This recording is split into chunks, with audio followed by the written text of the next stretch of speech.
foremost to District Governor Cindy Bhatia, to District Governor Edwin Tong, to our guests of honors, Rotarians, Rotaractors, and of course, to our official media partner, RID TV. And today's event is brought to you by the Rotaract Clubs of Rotary International District 3850 and 3420, in collaboration with Rotaract Club of Alabang Madrigal Business Park, Rotaract Club of Bukit Bintang, Rotaract Club of Islmabad, Rotaract Club of Kathmandu, Rotaract Club of RCDM Scholars, and Rotaract Club of Yangon. So, first and foremost, let's give all of you a thunderous round of applause. Can you actually hear this?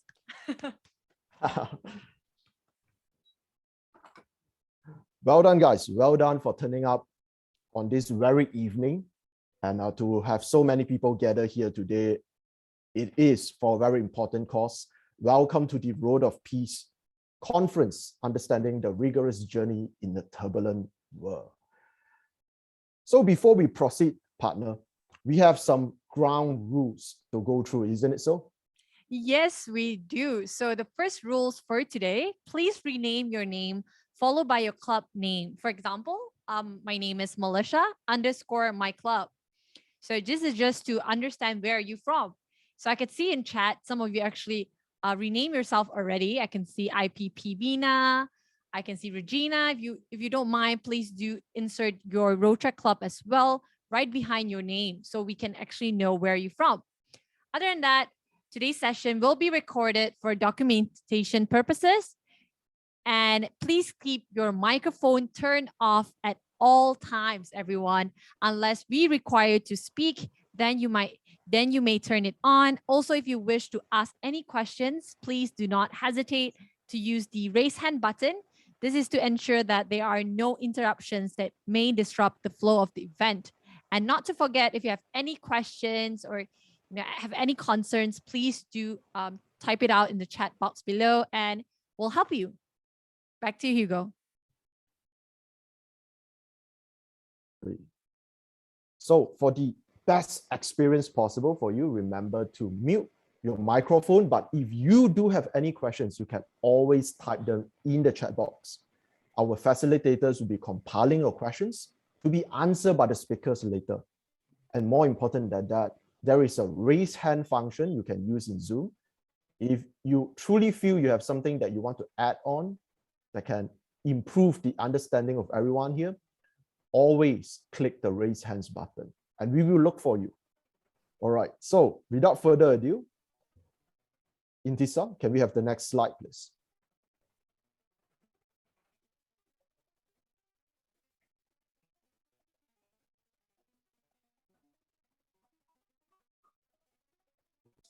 Thank you. Thank you. Okay, right now, in order for this event to commence, we have to invite two very important persons in the room to call this event to order. First and foremost, I would like to invite DRR Christian Santiago from Rotary International District 3850 for the call of order. DRR, please. The floor is yours.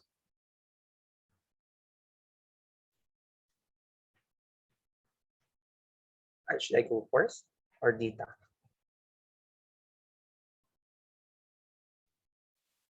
It will be you first, sir. Okay. Good afternoon, everyone. As the District Rotaract representative of the Rotary International District 3850, I now call this Road to Peace Conference in order. All right, next up, we would like to call upon DRR Dita Royani from Rotary International District 3420. Hello, everyone. As the District Rotaract representative of Rotary International District 3420, I now call this the Road to Peace Conference in order.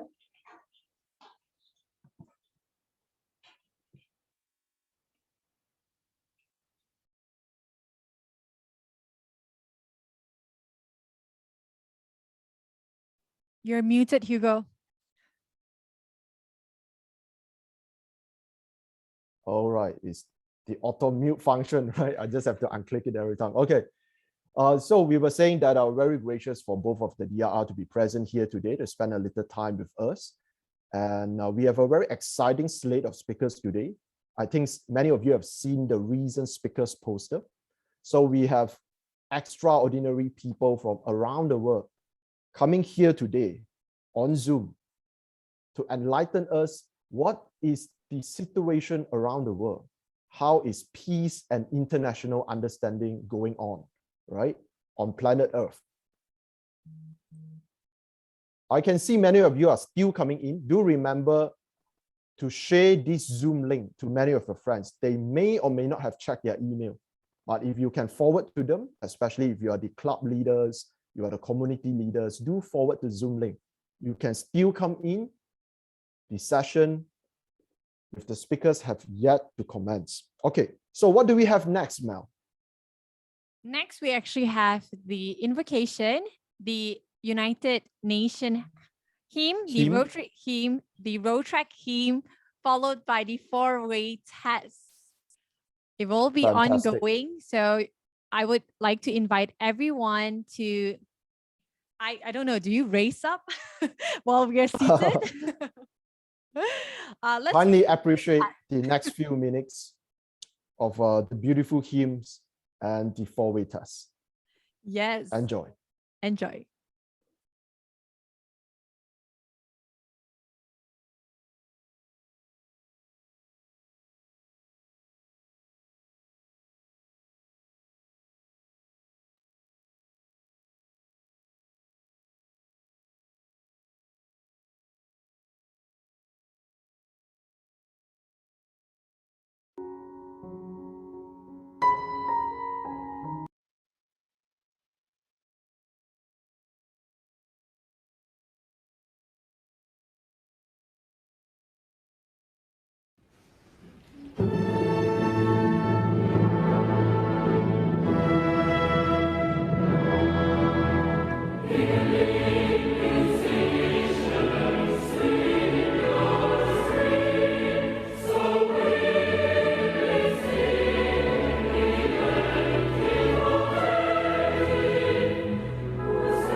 The flag of peace unfurled, I shall serve my community, help achieve universal unity.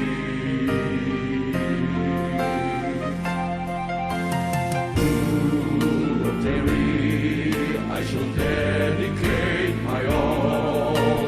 World understanding shall be my cherished goal. With a four-way test, I'll pursue my quest. If in my little way help attain peace in the world, I shall not have lived in vain.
should be.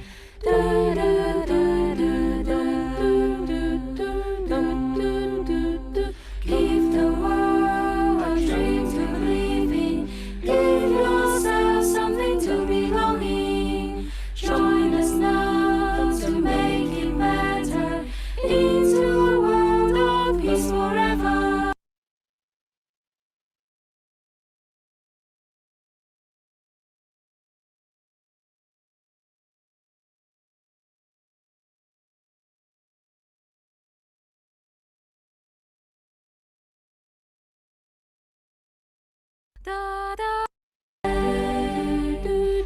Come join the world of Rotaract. You and me, let's perform what the world should be.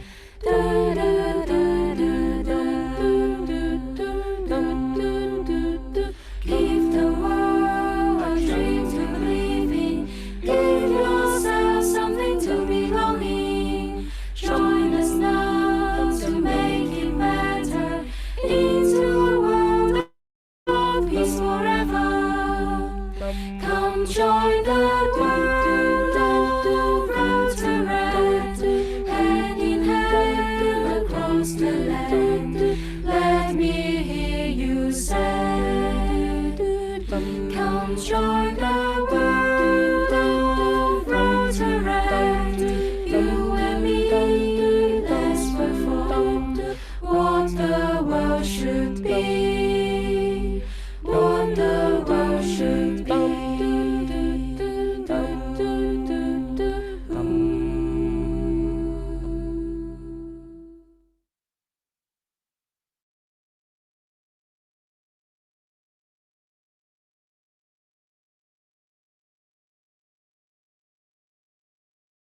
The Dipologray four-way test of the things we say, think, and do in the tune of Bahay Grupo. Is it the truth? Is it fair to all concerned? Will it build goodwill and better friendships? Will it be beneficial to all concerned? Remember the four-way test. Is it the truth? Is it fair to all concerned? Will it build goodwill and better friendships? Will it be beneficial to all concerned? Remember, remember the four-way test.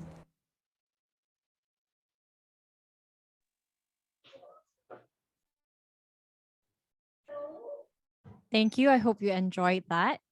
And now to provide us with our opening remarks, I would like to invite DRR Kristen Santiago from Rotary 3850. Sir, the stage is yours. Well, hello, everyone. Firstly, I would like to acknowledge our district governors, District Governor Cindy of 3420, and our District Governor Edwin To of 3850, my classmate, District Rotaract Representative from 3420, DRR Dita, and my classmate, DRRs from the Philippines, hello to you. Collaborating Rotaract clubs and partner organizations, resourceful speakers, and the rest of the participants. A beautiful and peaceful Saturday to everyone. It has been 20 years since the tragic 9/11 incident, and that's why we are gathered virtually to commemorate it. Where are we right now at these pressing times in terms of peace?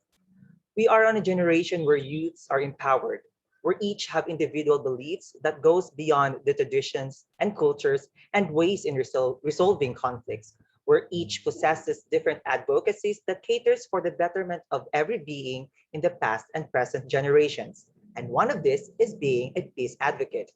With the evolving technologies today, the communication powers are strengthened to close the gaps towards an international understanding. This generation has the power and means and has the loudest voices and bravest hearts to advocate for peace. The goal of the Peace Conference is to make awareness and understand peace on an international and diplomatic level, and that there is more to peace in every end of a conflict. Peace, like everything else, is a gift to mankind or in every living being. a free gift that has been given to us since the beginning of time. And yet greed, disrespect, and unacceptance of the uniqueness of each individual disrupt the peace and the freedom to express who we are and abuse the beauty that surrounds us. Peace is our right. Peace is for us. Peace is love, and love is within us. Share it. Good day, everyone.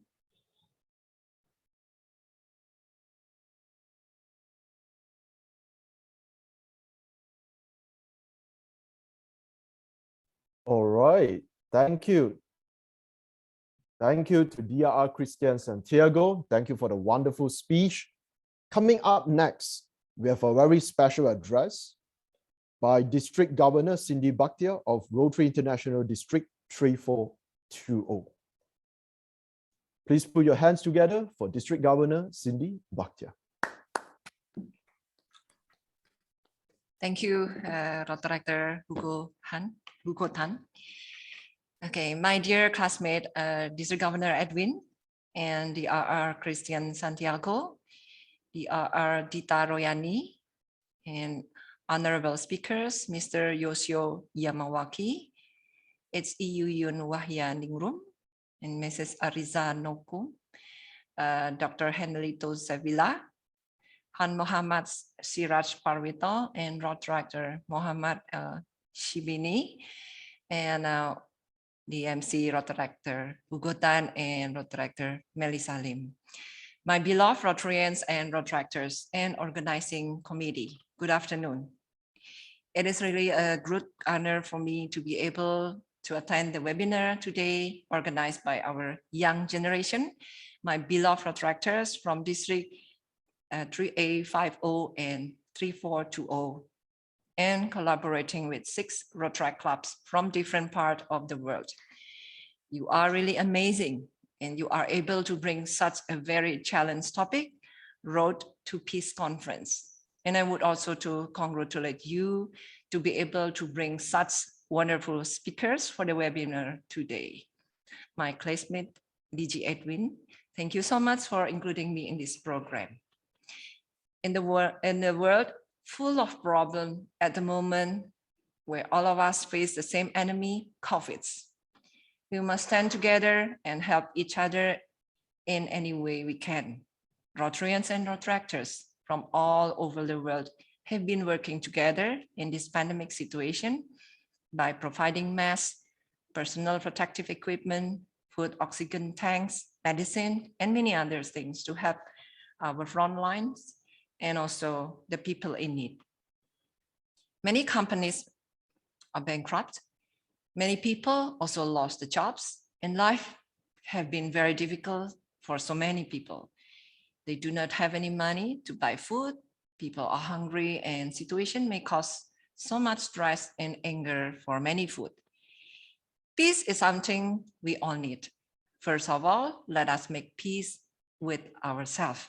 Stay calm, stay positive, and stay happy. It is not easy, I know, but we have to keep in our mind, we have to make friends with the situation. We must always remember the wearing mask and keep distance from people is very important at the moment. Our enemy is ghosts. We could not see them. We have to be a good sample for people around us, following the strict health protocol, not only for us, but also for the sake of our family, friends, neighbors, and human beings. Stay safe and healthy and be the agent of change. Spread the love in this crazy world, spread a smile, and always give a hand to the people in need. And that is the first road to peace. We cannot create peace if we do not have peace in our heart, our soul, and ourselves. Today, you will all learn from this amazing 6 speakers, and I hope that you will spread what you hear today to your Rotaract clubs and also to your families and friends. Let them learn to be an agent of changes too. Let them walk together with you and with us to the road of peace. Enjoy the webinar today, my beloved change maker Rotaractors. Thank you. Rotary serve to change life. Back to you, Rotarian Hugo and Rotaractor Melissa. Thank you. Thank you so much, DG Cindy. That was super wonderful. And let me make your day by saying you look so pretty. And I was so captivated by your beautiful hair and speech. Thank you so much. But now, thank you, without Rotaract. further ado, I would Yes. like to bring our next DG Admin 2 from Rotary International District 3850. Sir, the stage is yours. Thank you very much. Congratulations. So nice to be here. Technology has brought us together, and I'm zooming in from Zamboanga, the southern part of the Philippines. Congratulations to DRR Sita, Dita from District 3420, Indonesia. Selamat sore. Congratulations, DRR Christian from our very own District 3850, Mabuhay. Classmate Cindy, so nice to see you here again. I hope you are doing well. It's amazing, these young Rotaract leaders. Cindy, you will remember we were just thinking of doing a project together. And here we are. They've done it for us, a well-planned program set before us to come together, to build goodwill and better friendship between our two countries, Indonesia and the Philippines. Rotaractors, like Rotarians, are people of action.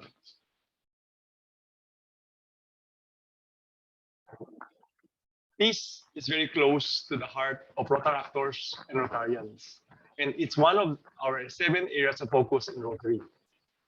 I believe the best time to talk about peace, discuss, or even debate about peace is during peacetime, wherein respect, understanding, and trust are on the table. The mood is win-win. Once there is conflict, emotions are high, and there will be fear of losing out.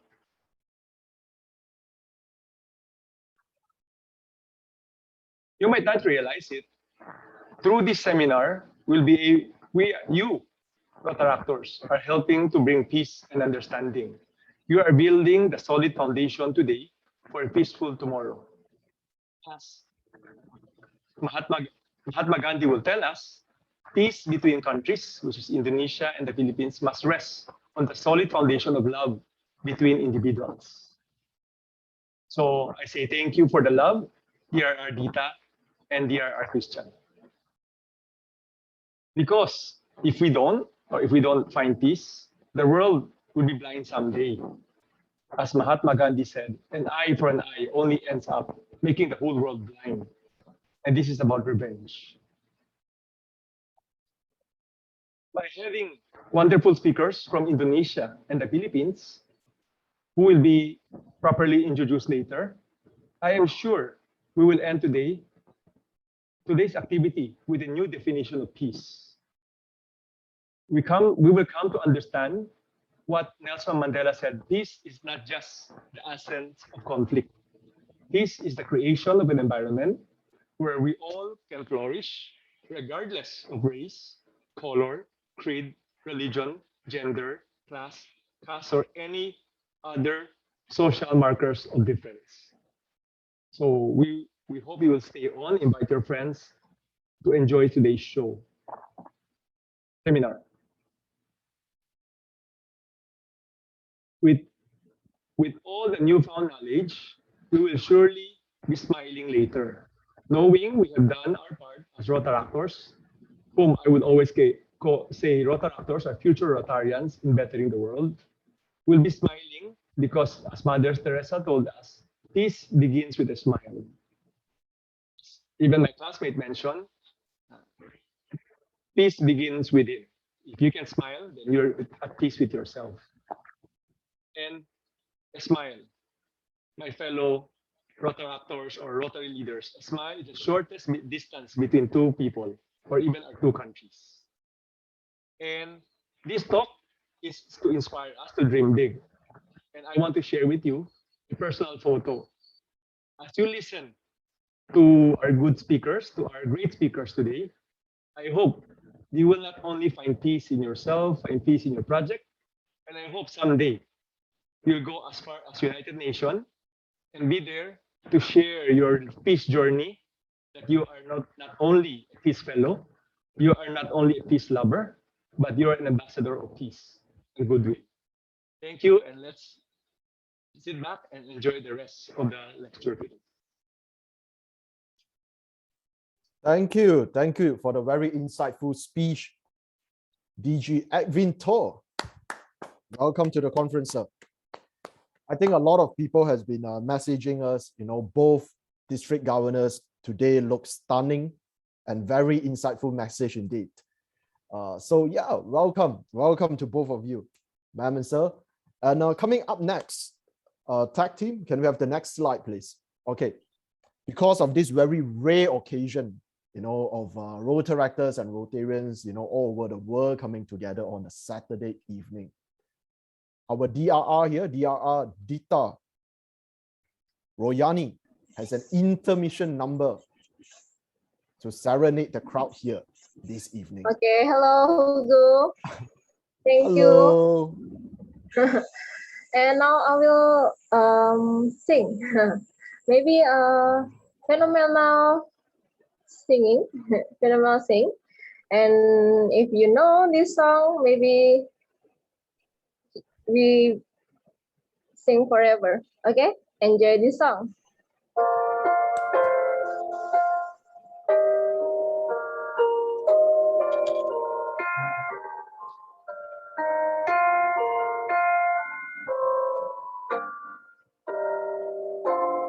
There's a calm surrender to the rush of day, when the heat of a rolling wave can be turned away. An enchanted moment, and it seems me true. It's enough for this restless warrior just to be with you. Can you feel the love tonight? It is where we are. Come on. It's enough for this wide eyes wander around, that we've got this far. Oh, and can you feel the love tonight? How it's laid to rest. It's enough to make kings and vagabonds believe the fairy bells.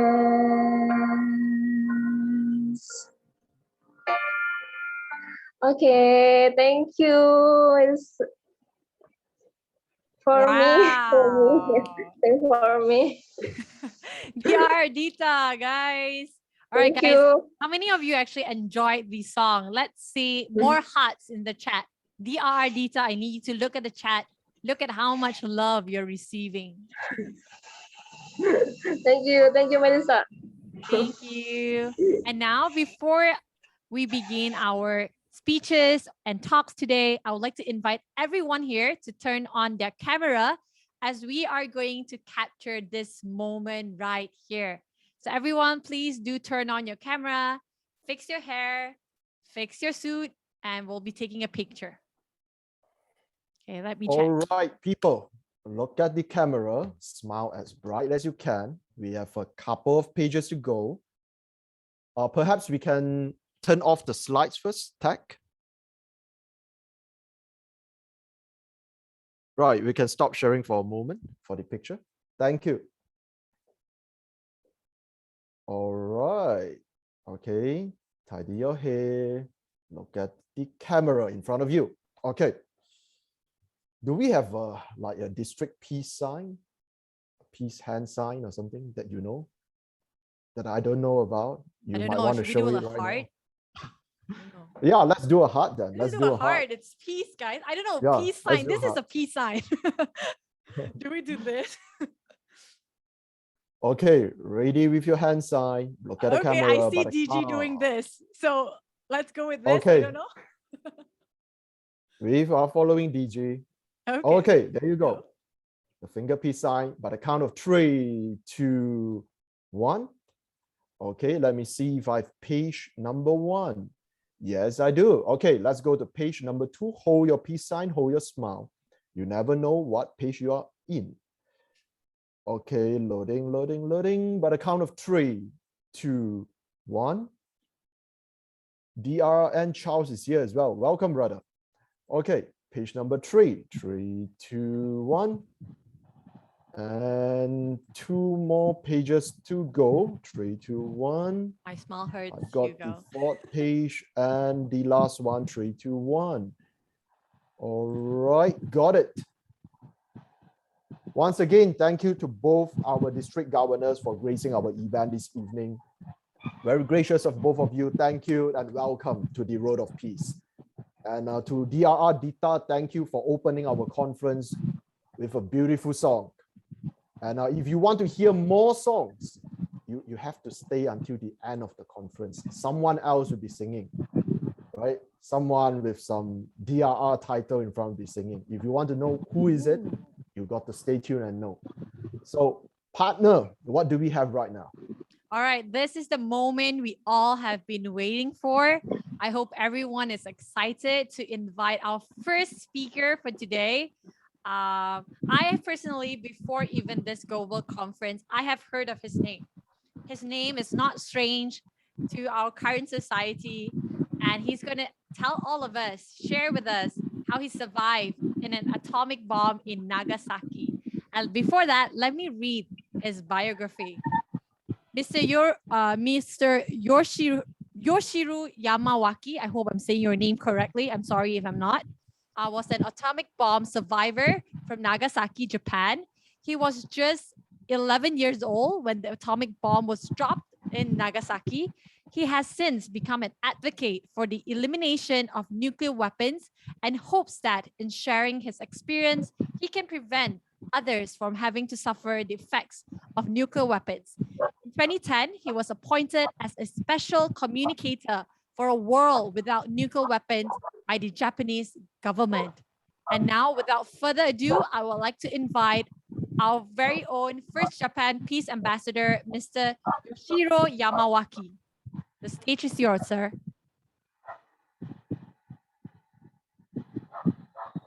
Hi, 始めて大丈夫です。 Hello. I was exposed to the atomic bombing while at home, some 2.2 kilometers from the site of the explosion.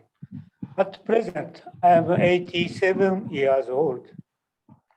Let me first tell you about my family back then. My father, who was 47 years old, worked as an engineer for the Mitsubishi Electric Corporation. My mother was 37 years old, and there were 7 children, including myself. However, in my family, only my father and we 3 brothers suffered the damage of the atomic bomb. Let me explain about the map. This map is the atomic bombing hypocenter area at that time. The red line shows the route that my brother and I took immediately after the bombing when we went from our house, which is marked with X, to the place where our father's factory was located. Please look at this photograph. This boy was exposed to the atomic bombing at the point on the map where the blue mark is. He had been riding his bicycle while at the moment of the explosion, the skin melted from his back, leaving it look like a crushed tomato. He was thrown through the air with his bicycle and lost consciousness. You can see that my house was just outside the 2 kilometers radius in which this boy was. On the morning of the atomic bombing, my father and 3 of us boys woke up at our home. My mother had taken our younger brothers and sisters and evacuated to the family home in the countryside. After getting breakfast, our father went off to work as usual. My older brother, the junior high school student, went off to the weapons factory, where he was helping out as part of mobilized student forces. The 2 of us twins stayed at home because it was summer vacation. And until just before 11 o'clock, we were out on the veranda. When we got hungry, we went to the sitting room at the part of the house. And while we were sitting around the table, a whitish blue light shot across the room. Then came a roar that seemed to shake the whole house. The 2 of us got down on the tatami mat and covered our eyes, ears, and noses with our fingers, just like we had been taught to do. While we were in that position, plaster and other debris came falling down on top of us. After a few minutes, the falling debris became more infrequent. And while lying there, the voices of people in the neighborhood screaming and crying reached my ears. While remaining down on the ground, I lifted my head up and looked around to find everything completely changed. Almost all the furniture had been mangled and tossed around. The walls had come crumbling down. And in every room, the tatami mat floors were covered with dirt and debris, with furniture scattered all about.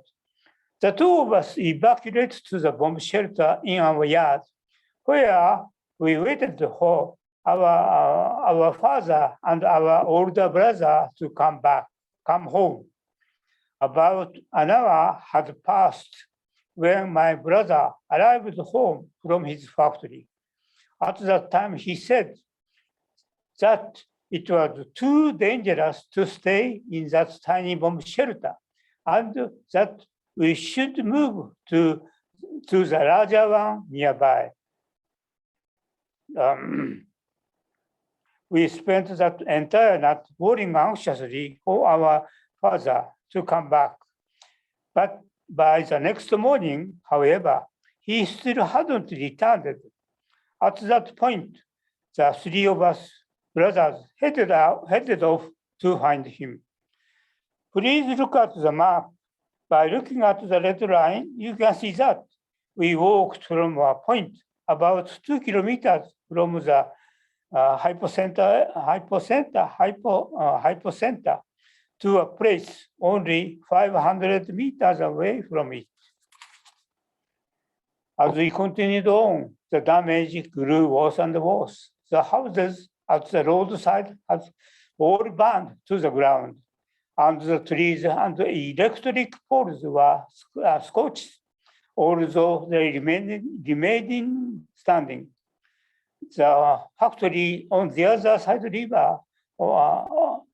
of the river now looked like a mashed plastic wire, with only the largest of their columns remaining standing.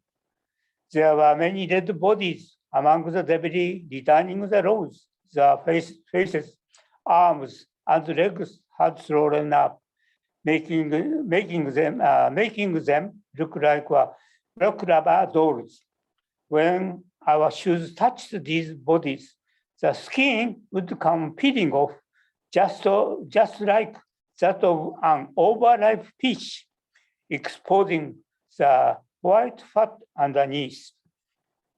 Our father's factory had also been reduced to nothing but scorched metal framing. Through the demolished walls, we caught a glimpse of the factory, And so 3 men working with shovels. Overjoyed, we called out, "Our name is Yamawaki. Where is our father?" One of the men glanced over and said, "Your father is over there." He pointed in the direction of the demolished office building. The 3 of us dashed off in the direction he had pointed. What we saw there, however, was our father's corpse, swollen and scorched just like all the others. As we stood there stunned, the man with the shovel said to us, "If you want to take our father back home with you, you'd better cremate him here. If you don't want to do that, the only other thing to do is bury him here. What are you going to do?" The crematories had also been destroyed in the bombing and couldn't be used. With nothing else to do, we went around the scorched ruins of the factory and gathered up the smoldering pieces of wood so we could perform the cremation right there. We put our father's body on top of a bed of burned posts and then piled up the pieces of wood on top of him. When we lit it on fire, the flame rose high in the air. We put our hands together and said prayers for him. When we looked up again after finished our prayers, we saw both of our father's feet sticking out from the fire. That was an absolutely unbearable thing to do. Our feelings must have showed because the man from the factory said, "You'd better go home for today. You can come back tomorrow and collect the remains."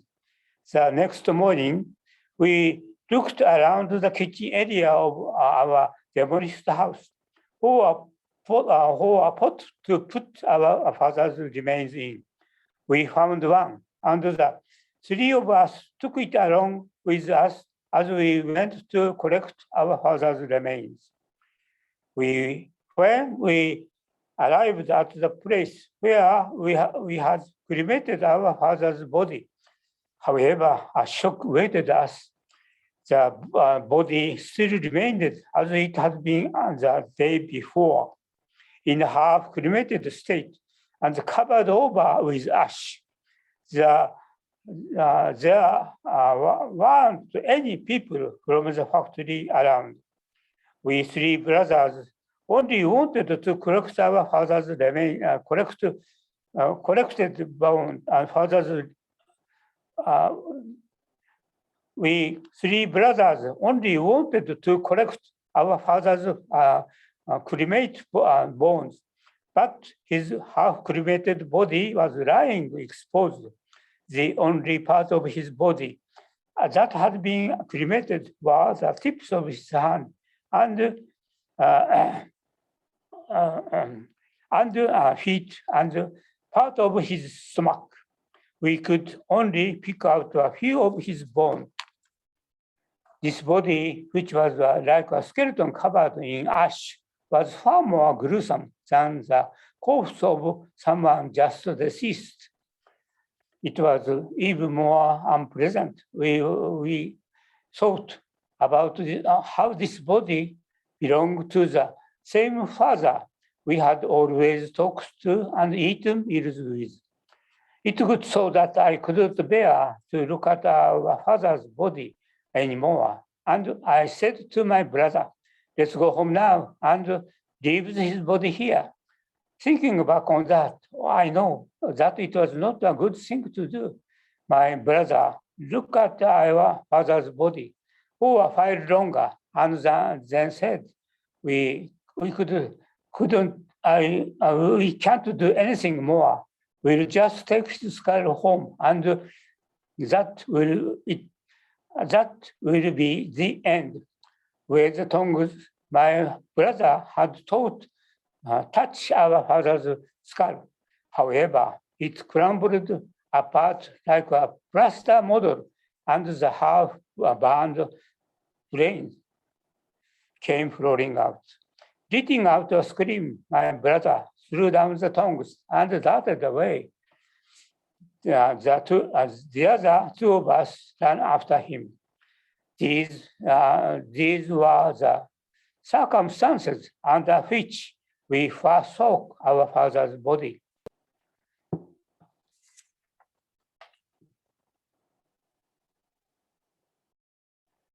One university professor has written that the atomic bomb killed people 3 times over. I think these words truly represent the horrific nature of the 3 destructive forces of the atomic bomb: its heat rays, its explosion blast, and its radiation rays. I pray that no one else will ever experience the brutal tragedy that I witnessed at the age of 11. However, it is said that there were some 40,000 nuclear warheads in existence, all of which are far more powerful than the atomic bombs used on Nagasaki and Hiroshima. There are still many people in the world who do not know how fearful and cruel nuclear weapons are. In addition to this, the world has become increasingly tense in the wake of 9/11, and there are still civil wars and international conflicts being fought. Undoubtedly, nuclear weapons lead to disaster. Please lend us your strength to eliminate nuclear weapons from the face of the earth and make sure that Nagasaki is the last place on the earth to suffer an atomic bomb. Let us all work together to build a peaceful world free of war. Thank you very much.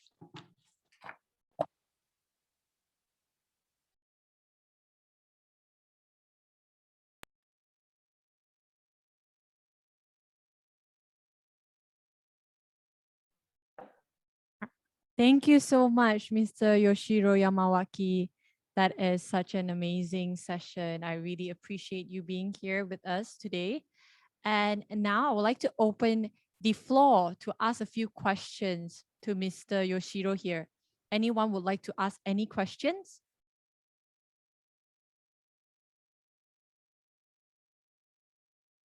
Any questions from the floor?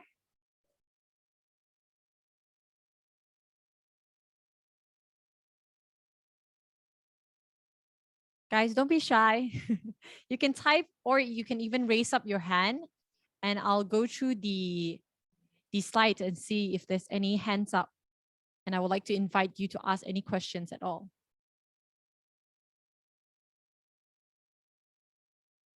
Maybe Willie? Willie, do you have any questions? Willie, are you here, Willie?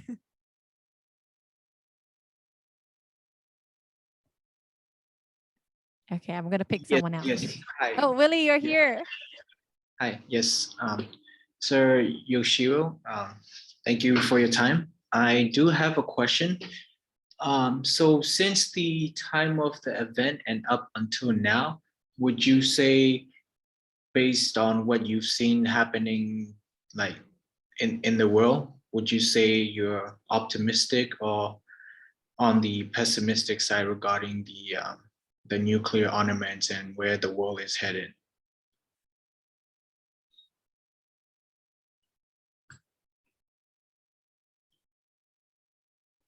I believe he is muted. Can somebody unmute him?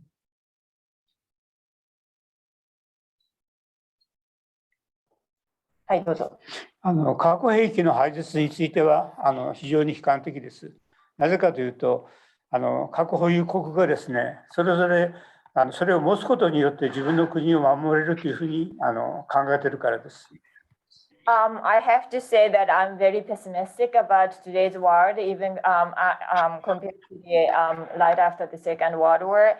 It's just simple that because so many superpowers, big countries still believe that nuclear weapon can protect us in the use for peace. Thank you for your answer. Thank you, Willie. Yep. Anyone else would like to ask any questions? Maybe I would like to pick our very good-looking DG Edwin. Would you like to ask any questions? Thank you for, I was about to raise my hand. I would like to ask our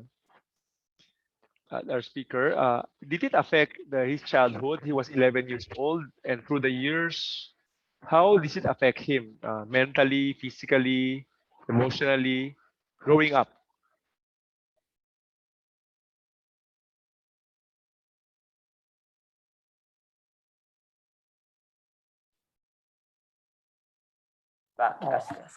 あの11歳父が亡くなった時にですね、母の下に私たち子供7人いたんですね。ですから母と私たち子供を含めると全部で8人の家族だったんですね。それが戦後の非常に食糧難とインフレの中で生活するのはね、非常に困難でした。ここまで訳していいですか？はい。はい。The first, when I lost my father, I was just 11, but I have 7 siblings, and including my mother, there was 8 members in our family. And right after war, we didn't even have something to eat. それで母一人でですね、7人の子供を抱えて生活するのは非常に困難だったんですね。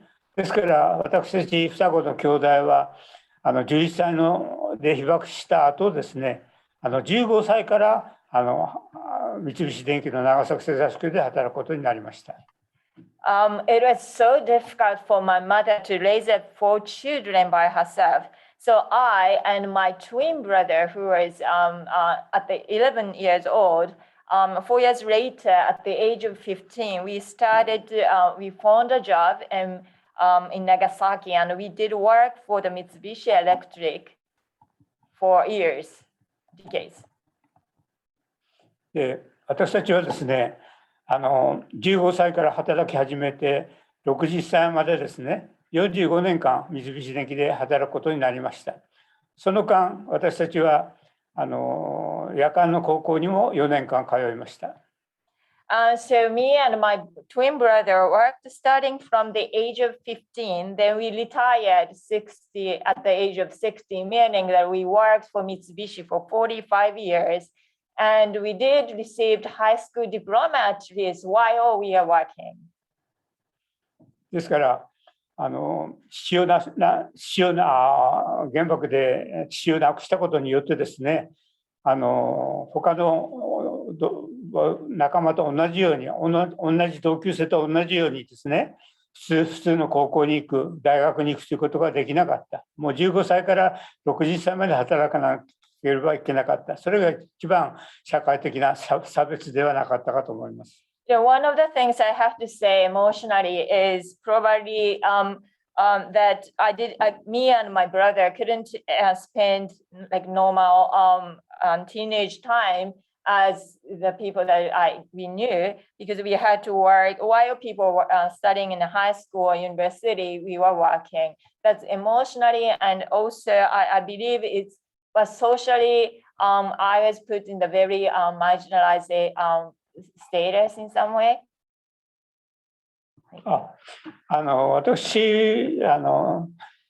私は2.2 キロの自宅で被爆したんですね。その後、爆心地からわずか500メートルのところにあった父の工場に2度行ったんですね。ですから、その時にですね、かなり強い放射能の影響を受けたんだと思いますけども、30になった頃からですね、慢性肝炎になったり、慢性腎炎になったり、最終的には胃がんになるという病気をしました。Since I was exposed by radiation like twice at the 500 meters from a hypercenter when the atomic bomb hit, and also my house was 2.2 kilometers from the hypercenter. It did affect my physical health a lot. And when I was in my 30s, I started to have hepatitis. And then I eventually suffered cancer and went to the surgery. This is the effect that I got on my physical health. もう手術のことは他はいいですか？何回か手術っていうのはいいですか？かなり30代にですね、長期の入院をして入院を繰り返しました。正確に言えばですね、15歳から働いて60歳まで45年間働いたんですね。その間15回長崎の原爆病院に入院して治療を受けるということになりました。So when I was in my 30s, I started to have some physical deterioration, and I was hospitalized 15 times when I was working for Mitsubishi during for 45 years. So these are the effects of the atomic bomb. ありがとうございます。Thank you. I have one last question before we end today's open forum. The question is, I would like to ask the speaker's engagement and journey as the first Japan Peace Ambassadors and the speaker's approach in nuclear weapon disarmament. How would you approach that? Yes. So they would like to know the journey and engagement as the first Japan Peace Ambassador and your approach in nuclear weapon disarmament.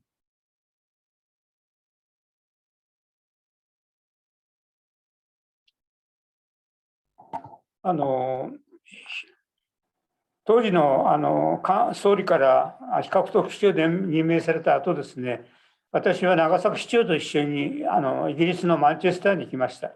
そしてマンチェスターの中学生とか高校生にですね、被爆体験を話すことになりました。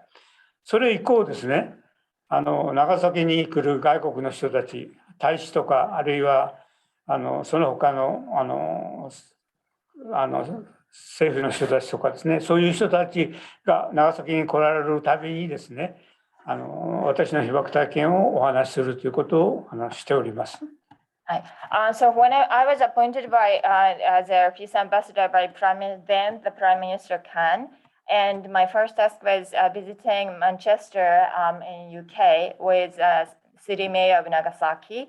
And yes, my main activity is really just sharing what I did see and what I experienced. And since then, I have been sharing my testimony to many ambassadors and government officials in Japan, especially those who visit to Nagasaki. And I'm a translator, but I just may add, it's been like 26 years since he started to share his testimony, and he continued to share to so many people around the world.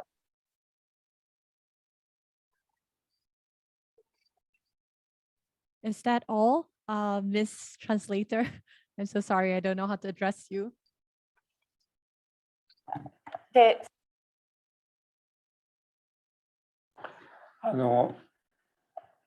まだ世界中にですね、ロシアとアメリカが主ですけども、世界中にまた1万3000発以上の核兵器があると。それは広島、長崎よりもはるかに強い威力を持った核兵器であるということが一つですね。もう一つはその核兵器というものが一般の武器とは違う。被爆した私たちだけじゃなくてですね、人類の後世にも悪い影響を及ぼす放射能というのを持ったたちの悪い武器であるということをですね、PR をしていただきたいと思います。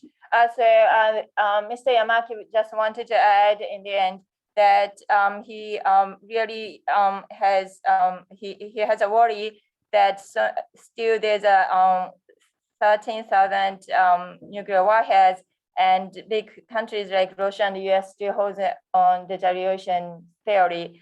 The technology is far more better than what we experienced in Nagasaki and Hiroshima. So I just you to remember what's going to happen if anybody goes and use it. And the second, again, I have to say that this weapon is no other weapon. It's like totally different types of brutal weapon. And I'm just telling you for your future and our future generations. And so please remember my story today. Thank you. Thank you so much. I'm going to try to say this, Mr. Yoshiro. Arigato, did I say it correctly? Hopefully I say it correctly. Yes, it's perfect. Thank you. Thank you for being here, and thank you for sharing your experience. And we really am thankful for your speech and talk. I hope that everyone enjoy Mr. Yoshiro's session. Thank you so much once again from the whole organization. And before we let you go, we would like to have a photo opportunity. Can we take a picture together, Mr. Yoshiro? Picture? Okay.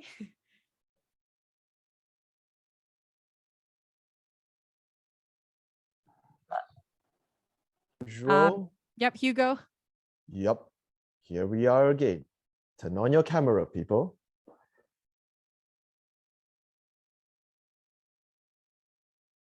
All right. Okay. Yes, indeed. Just to read out a comment to Mr. Yoshiro. Arigato gozaimasu. Thank you. Amazing session. Please look at the camera, ladies and gentlemen. By the count of 3, 2, 1.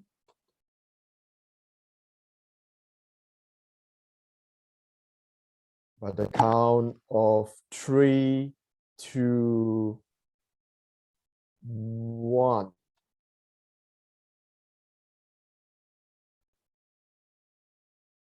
All right, there we go. To Mr. Yoshiro, we have a certificate of appreciation for your service today. Tag team, can we have it on the screen? Thank you. All right, with this, I would like to read out the certificate of appreciation presented to Mr. Yoshiro Yamawaki for being our distinguished speaker in the Road to Peace Conference on September 11, 2021. Signed by Christian Santiago, DRR for 3850, and Dita Royani, DRR for 3420. With this, once again, arigato gozaimasu. Arigato. Thank you. Thank you very much. All right, so with this, tag team, can we have the next slide, please? I think Mr. Yoshiro has done an incredible job opening with the first presentation. Indeed, peace is very fragile and it's something that we need to protect and promote again and again. And without further ado, coming up next, our second speaker. We are going to highlight on something that is really important. And this is the speaker that I've probably been hearing for, must be the second time or the third time, right? So this is the ASEAN Intergovernmental.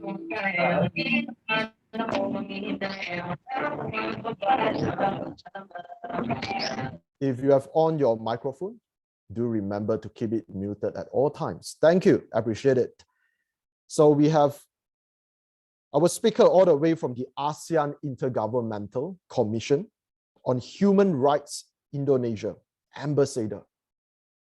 And today we are going to talk a bit about something that is very close to our hearts, which is not just the situation in Southeast Asia, but also the crisis in Myanmar. I know that it has been quite a commotion and it's something that all of us in Southeast Asia deeply care about. With this, let's put our hands together for Her Excellency Yu Yun Wayaningram. Ma'am, the floor is yours. Welcome. Thank you. Thank you very much for this invitation, and thank you very much for having me in this important event. Indeed, talking about situation in Myanmar is something that I think everyone should care about. Our friends, our sister and brothers in Myanmar. I would like to share my screen. I've prepared my screen. Yeah, okay, so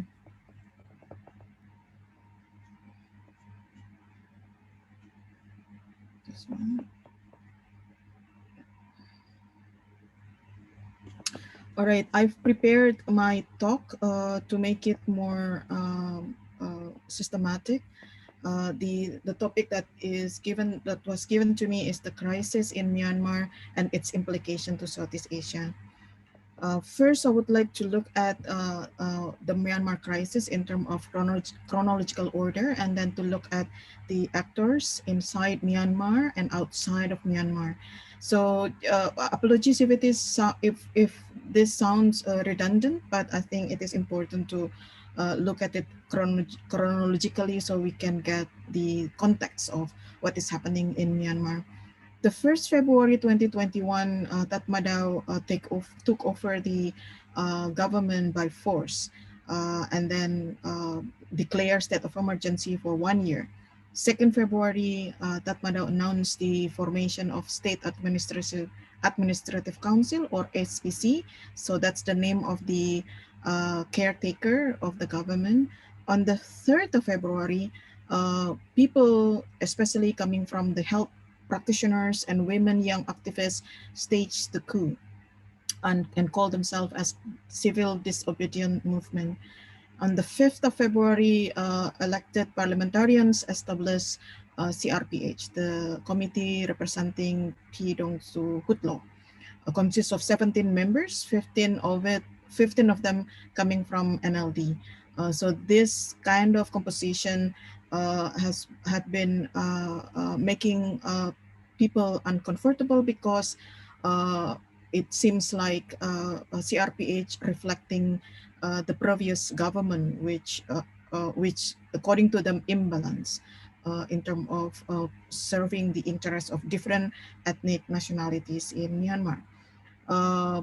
But CRPH was recognized by the people in general. 27th of March 2021, CRPH introduced the Charter of Federal Democracy Union 2021. Of course, this kind of document also received with mixed feeling among the people in Myanmar and Myanmaris outside of Myanmar. Some of them are very happy, and some of them felt that this charter does not necessarily reflecting the equality, and especially on the chapter in relation to citizenship. On the 16th of April, CRPH established National Unity Government. This is the government currently exile, but actually not all exile, not everyone are outside of the country. Some of them are still in the country, usually commonly working on the border, near the ethnic groups. On the 7th September, just last week, the acting president NUG announced a defensive war, which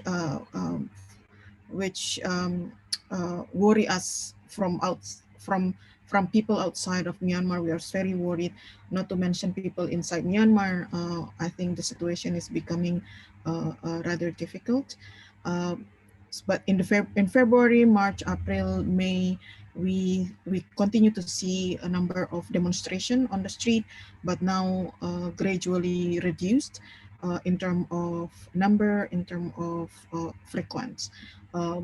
So this is also another situation that shown that the climate of fear successfully established with the number of efforts, such as my friends inside Myanmar said that a lot of soldiers with weapons spread around the street, especially in Yangon and some capital cities. So that's create a lot of fear among people on the ground. But protests continue to be there in different ways, despite the fact that internet shutdown also very rampant, and on SEC limit the internet connection. My friends continue to send me the video with the sound. People continue to bang the pans because I have a campaign every day at 5 o'clock. I will post my picture with banging the pan. Today is 211 days that I've been doing that. Actors inside Myanmar, perhaps this is too simplified, but I hope this is helpful to understand the complexity of the situation in Myanmar. We have Kathmandu that established SEC, we have CRPH that established NUG. Companies, private sectors also contributed to this situation, both negatively and positively. We have ethnic nationalities and also civil society, religious group, and others. So these actors have a different interest. So it is very important for ASEAN, for instance, to understand in their documents that all parties, the ASEAN's special envoy need to talk to all parties. So the all parties need to be understood and need to be defined well, and looking at the complexity of Myanmar. So there should be no single understanding about the interests of each groups. Even ethnic nationalities are divided. Some of them already supported SPC, and some of them continue to resist SEC. And then actors outside of Myanmar. Again, this is oversimplify picture, but I hope this is also helpful to look at who are influencing who in outside of Myanmar. So for instance, ASEAN, the UN system, such as General Assembly, Security Council, Human Rights Council, countries, China, individual countries like China, Russia, and Japan.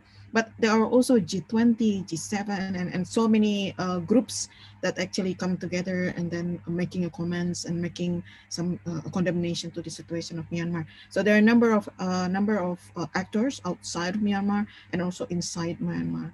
At the moment, all the attention directed to ASEAN. So what happening in Myanmar, I think you get all the information on the news, but I think I just would like to give some a summary of what is happening. Of course, what happened on the ground is more severe than this data. But the AAPP documented by yesterday, the 10th of September, 1,062 people were killed by the military, 8,013 people arrested, 6,364 detained. Human rights violations committed by SEC include prosecution, enforced disappearances, torture, sexual harassment, summary execution, looting, the property destruction, violence against freedom of expression, the press, access to information, digital rights. So because the actors are military, so basically tentatively we can see that the violation actually done in coordinated way, organized, systematic, widespread, and known by superior. So these actually the requirement that need to be established to call what happened in certain country or in a country as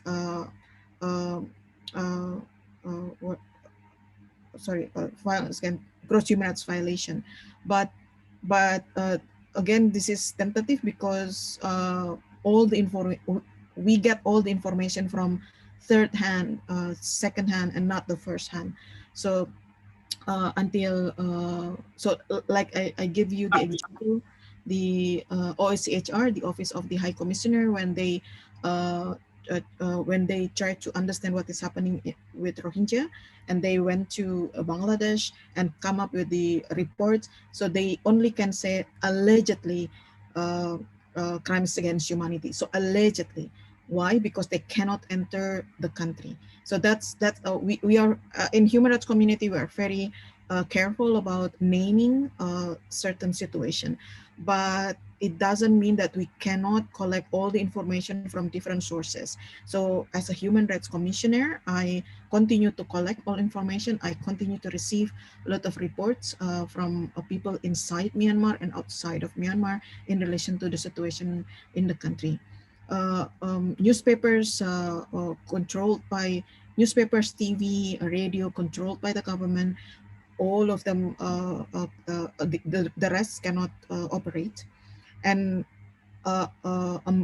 adding to these all problems, Myanmar, as any countries, also face COVID-19 with Delta virus, and Myanmar couple months ago or a couple weeks ago experienced the third COVID wave, which you can see on the social media. They look for oxygen and so on and so forth. So sometimes the picture that you saw in social media may be reflecting the situation in capital cities, but OCHA, the humanitarian assistant of the UN, look at the whole country. So they often come up with a humanitarian snapshot before the coup and after the coup. So the situation is not getting better, according to the report from OCHA. So this one, the one that you saw here is actually July 2021. Now this situation per August is also very difficult in terms of humanitarian issue. Now, a question is how ASEAN intended tackle Myanmar crisis. First, let's look at the norms. What is available in ASEAN norms, because ASEAN as intergovernmental body, they cannot do anything without agreed norms, because we come together. Even as a country, we need to come up with law, with constitution, with number of things as a basis of action.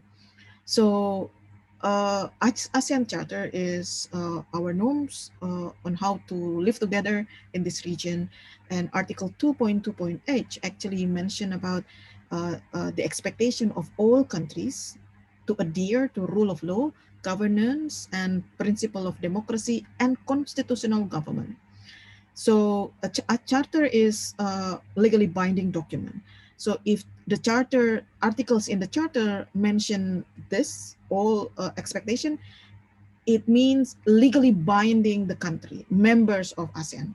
The problem is if the country that ratified the convention violating the norms, is there any response from ASEAN? Apparently, Article 20.4 said about the case of the serious breach of the charter or non-compliant, the matter will be referred to ASEAN Summit for this decision. This article is quite problematic in the sense of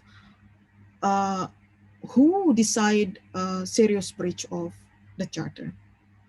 And when they talk about it in the summit, whether ASEAN will be talking about the breaching or else. It doesn't say anything about sanction.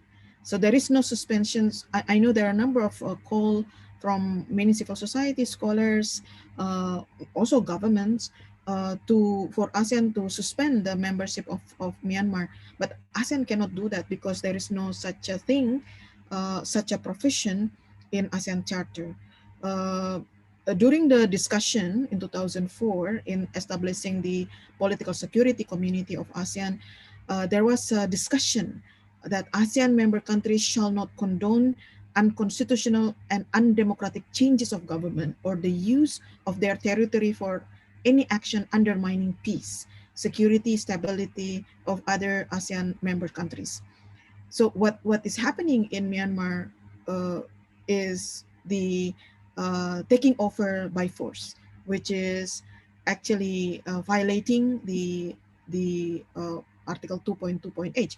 But member countries do not have similar position on this. I'm not sure whether the summit in October will be discussing this or not, because we still have October, 1 month. No, actually the summit will be in October. So we have some weeks to summit in October. But so that's the norms, but some responses already shown by ASEAN. So for instance, on the day of the coup, ASEAN chairman statement already issued, calling for dialogue. If there is a dispute, they can, Myanmar and all parties in Myanmar should be able to dialogue in democratic way and to listen the voices of the people. ICHR supposed to had a meeting on the 2nd of February, but we delayed because no one coming from Myanmar. So as a rule, if one country cannot attend the meeting, we should wait until the country send a representative. So finally, on the 4th of February, we started our meeting, and I call for a press statement of ICHR representative to comment on the situation of on the situation in Myanmar. For me, that's a very clear picture on the breaching of the Article 2.2. But again, ICHR representative had a different opinion about it. So only 4 countries signed the statement, which is Indonesia, Thailand, Malaysia, and Singapore. And then ASEAN Minister of Foreign Affairs of Indonesia did the shuttle diplomacy to ease up among them how to come up with a common understanding on the situation. So when you have a consensus, it doesn't mean that's the end of the world. You need to have more work to do, either prior to the meeting or after the meeting. Prior to the meeting, you have some lobby here and there, but then after the meeting, it can do the subtle diplomacy. That's also happened in my work. With this coronavirus situation, usually we just call our friends, the members of ASEAN. And then on the 2nd of March, foreign ministers come again to have informal ASEAN foreign ministers meeting and come up with ASEAN chairman statement calling for stop violence, open dialogue. So the document actually said we call Myanmar to open a dialogue. So when you have that kind of statement, it means during the discussion, there was no consensus, especially from the country in question, to dialogue. So the language is, we call for dialogue. So if dialogue was achieved as agreed in the discussion, the language will not be like that. They can say we welcome the openness of Myanmar to dialogue. So you can see the difference. And then at the same time, ASEAN come up with the consensus that they are ready to help Myanmar in any if Myanmar need them. So but they are ready. So this is something positive. And then ICHR also had a meeting in April, and we agreed to talk about Myanmar issue, human rights issue. This is something very new in ASEAN, in ICHR, sorry. In the last 10 years, ICHR was not able to discuss about country-specific issue, but in April, we managed to talk about it, and 6 countries out of 10 express the concerns of our situation in Myanmar. So initially in February, we only have 4, but then in April, we have 6 countries making the concerns in relation to Myanmar. It was Indonesia, Malaysia, Thailand, Philippines, Singapore, and Vietnam. And then our press release also mentioned about our concerns in relation to the escalation of violence, as well as express readiness to support Myanmar in any task that assigned by the foreign minister. So because that's how our bureaucracy, we receive instruction from the foreign ministers. ASEAN foreign ministers, and then based on that, we can work on something that it is not mentioned in the TOR. And then in April, 24th of April, foreign ministers, leaders come together in the ASEAN leaders meeting and come up with 5-point consensus. Perhaps it is important for me to explain, because there are a lot of criticism of our invitation. Why Tatmadaw General Ming Onglei was invited to the ASEAN leaders meeting. So I think ASEAN as diplomatic corps, they know what, they understand how to do things. So the media call the meeting as summit, but ASEAN called the meeting as ASEAN leaders meeting. So there is a significant difference because ASEAN summit, as in the ASEAN charter, as a definition provided by the ASEAN charter, is the meeting of the head of the governments or the head of the state. ASEAN did not recognize Ming Onglei as the head of the state or the head of the government. For ASEAN, Ming Onglei is the leader of the coup, not head of the state. So that is why the selection of the name of the meeting is very important to convey the message. You are not invited here as leaders of your country, but the leader of the coup. You are not here as a head of the governments. In fact, almost all attending the ASEAN leaders meeting were head of the state, except Thailand, Laos, represented by the foreign ministers, not by president or sultan or prime minister. So these are some of the clue on the position of ASEAN. ASEAN may not be saying we do not recognize this, we do not recognize that. Individual country can, for instance, foreign minister of Singapore mentioned very clearly about we are not recognizing Ming Onglei as government. Also, the statement from the Minister Foreign Affairs of Indonesia, the Minister of Foreign Affairs of Malaysia, also very open saying that. But in the context in which some countries are having a different opinion, so they use some symbols, some tools they have as ASEAN. Some countries had a contact with NUG. No, in that time CRPH. NUG was just only established like 5 days before the ASEAN leaders meeting, and then so there has been a number of communication between individual ASEAN members, governments, and CRPH as well as NUG. I can confirm that because I have been talking with CRPH as well as now with NUG, so they confirm some of the information that my government told me on communication with NUG. And on July meeting, we ICHR also had specific agendas talking about Myanmar issue. So this is something that we this is something that perhaps not reported to the media because this is rather internal discussion. So in Indonesia, for instance, all head of delegates are asked to use ASEAN meeting for peer pressure. So me is the head of delegates in ICHR meeting. So we use all possible means to express concerns as well as to pressure Myanmar.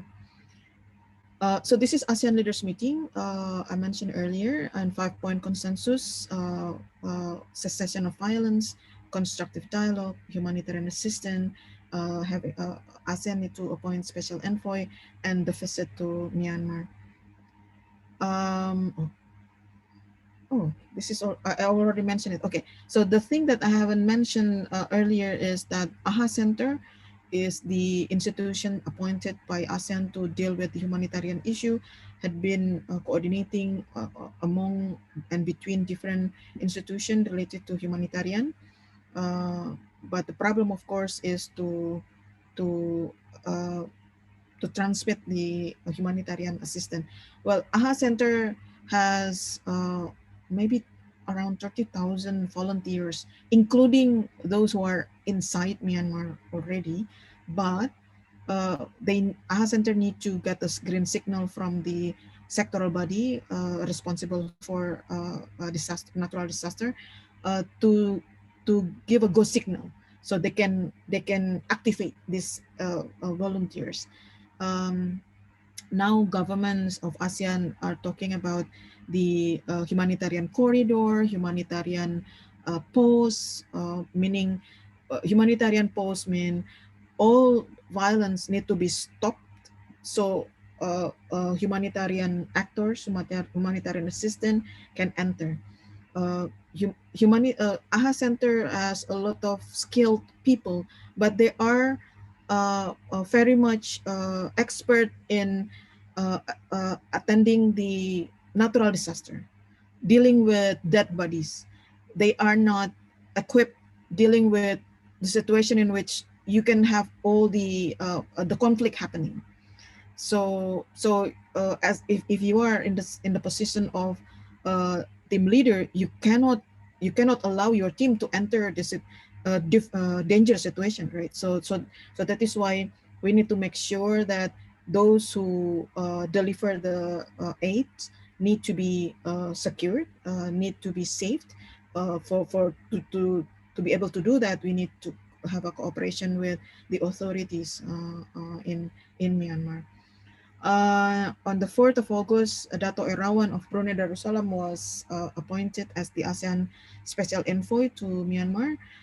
The process has been very slow, and many people have been frustrated, lack of trust to ASEAN, and so many critics which are very valid.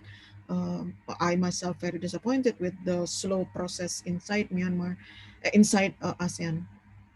31st of August, as reported by media, ASEAN Envoy Erawan Yusof proposed 4 months ceasefire, or maybe different in different term, it is called humanitarian pause, for to make humanitarian assistance can go, because AHA Center has prepared, has identified number of assistant. AHA Center has 3 or 4 warehouses in Philippines, in Thailand, in Indonesia, and also in Malaysia. So they have a lot of things already. So they already identified, and this is a matter of how to transmit it to the country. ASEAN also gathered around 8 millions from dialogue partners.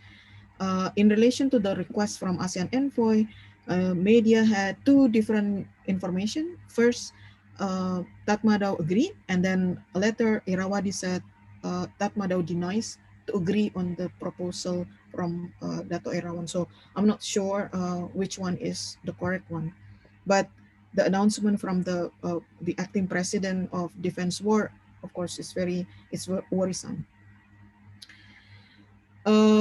This is something that I mentioned earlier in what ICHR has done.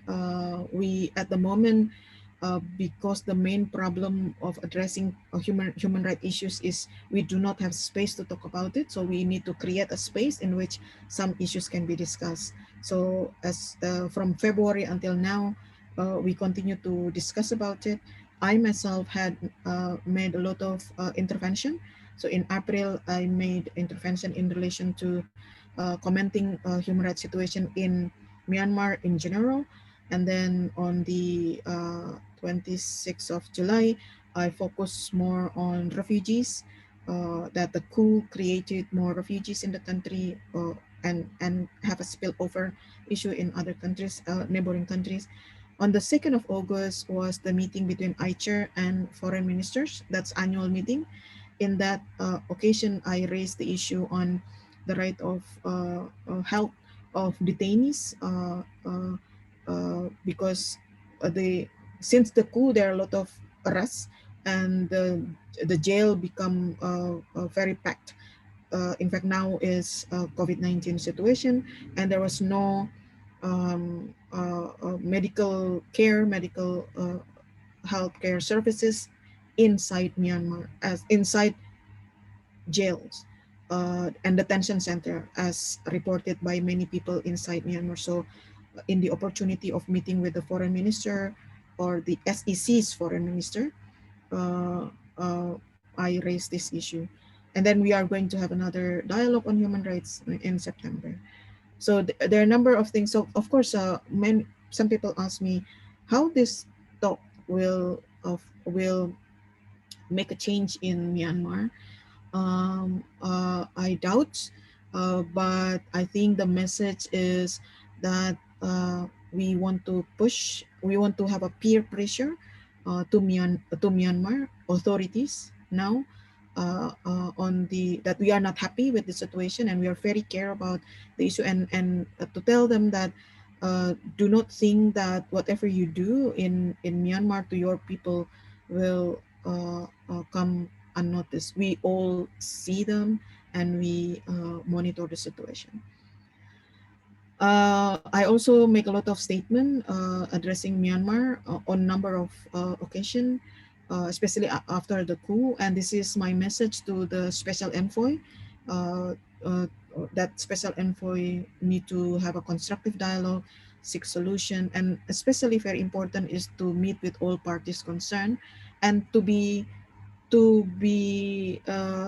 allowed to enter all system, all places, including to visit the prisoners, political prisoners, to talk with the leaders like Aung San Suu Kyi, the president of Myanmar, and many groups, civil society, and etc. etc.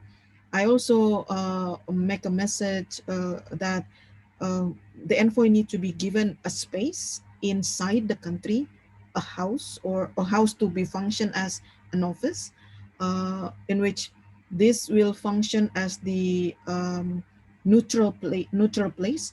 No one can get no one can be harassed when they are in this area. This is not something new. When Myanmar had a Nargis, Surin Pitsuwan as the humanitarian chair or head of ASEAN, he was the ASEAN Secretary General on the situation of Nargis. He was given additional responsibility as the humanitarian head. And he also, I was there, I was actually visited the office because it is near to the Indonesian embassy in Yangon. And it is a place in which many people from different background come together and talk, and then even government and civil society can meet in that point, in which outside of the area they cannot do that because it was under still dictatorship in that time. So, and also the envoy need to ensure that those who decide to engage with the system or engage with ASEAN system or with special envoy need to be secured their safety.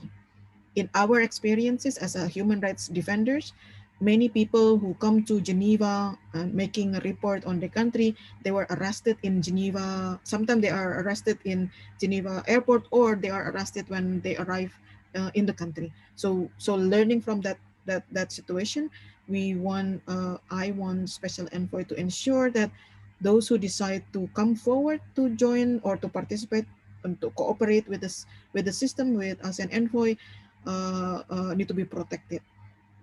Why I use this site? Because we cannot force someone to cooperate.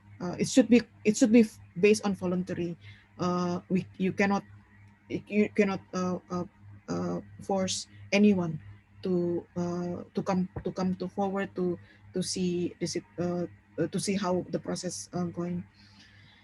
And yeah, I think that the job of the special envoy will be very, very difficult. At the moment, all parties do not want to talk NUG and SEC do not want to talk, and all parties they do not want to talk. And to arrive at reconciliation, national reconciliation, there is a need a dialogue. There is a need to have a dialogue, constructive dialogue. So yeah, so I also suggested that the envoy need to establish his own team, consists of different expertise. As I mentioned earlier, actors inside Myanmar are so complex. So the team can coming from people inside Myanmar or people outside of Myanmar to balance the views and to understand the situation, because no one can understand the situation in Myanmar better than the Myanmarese.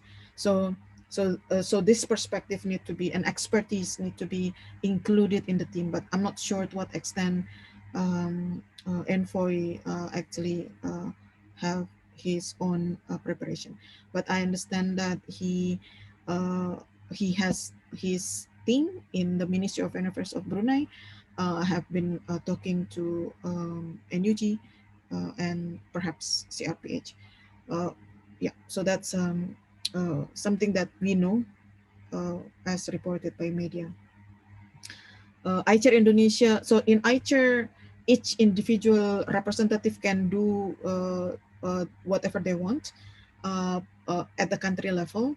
But we cannot bring ICHR. We only can bring ICHR Indonesia. So if I want to do something without the consensus of ICHR, similarly with ICHR Thailand, ICHR Philippines, or ICHR Malaysia, if they want to do something internally inside the country, or some national initiative, they can, and these are some of the initiatives that I've been doing in relation to Myanmar issue. Organize number of press conferences together with civil society, organize regional forums with the national human institutions in Southeast Asia. Last time we organized it together with Suhakam in Malaysia, and also other national human institutions, as well as ICHR Malaysia and ICHR Thailand. I had a regular meeting with ministers in NUG, because some of them are my friends. So I often check on ourselves and what things can be done together, and what things can be informed, and etc. etc. Monitoring the situation in Myanmar daily. Invited NUG in ICHR activity only one time, because I wanted to know how is it possible, and communicated privately with civil society in Myanmar, especially those who do not want to be recognized because of the safety. So these are some of the efforts that we have. The implication to Southeast Asia, the crisis of Myanmar in Southeast Asia has been a lot, especially on the way we work, on the way we interact to each other. So for instance, now Cambodia, as the next chair of ASEAN, cannot ignore the situation that we have two elephants in the room that all chairs of ASEAN need to address. First is Myanmar crisis, and second, COVID-19. So that's ASEAN agenda need to be adjusted accordingly to the situation that we are facing right now. Thank you very much. Thank you to Her Excellency Yu Yun. Very comprehensive presentation. A lot of the participants has actually messaged us telling us that they have actually been taking notes and doing screenshots of your presentation. So yes, thank you once again. Right now we have to head straight to the Q&A session, and we have received so many questions. Let's see which one we can tackle first. I can share the PowerPoint presentation here if there is. Oh, that would be wonderful. That would be wonderful.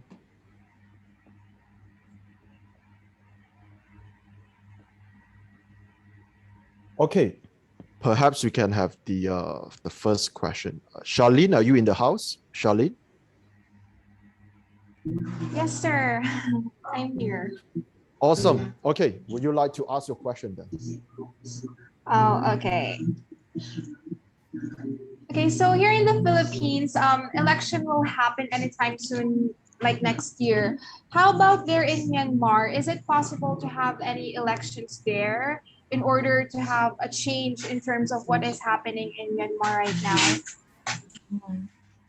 So the latest information we gathered from SEC that they want to extend the state of emergency until mid of 2023.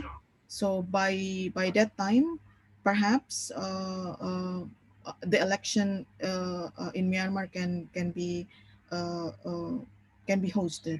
But many people in Myanmar rejected the new election because they have fair election already, which NLD won 83.5%. So they don't want to have another election. They want to have that election to be materialized. So if you can see why the coup was announced on the 1st of February, because in the morning of that day, there will be inauguration of the elected parliamentarians.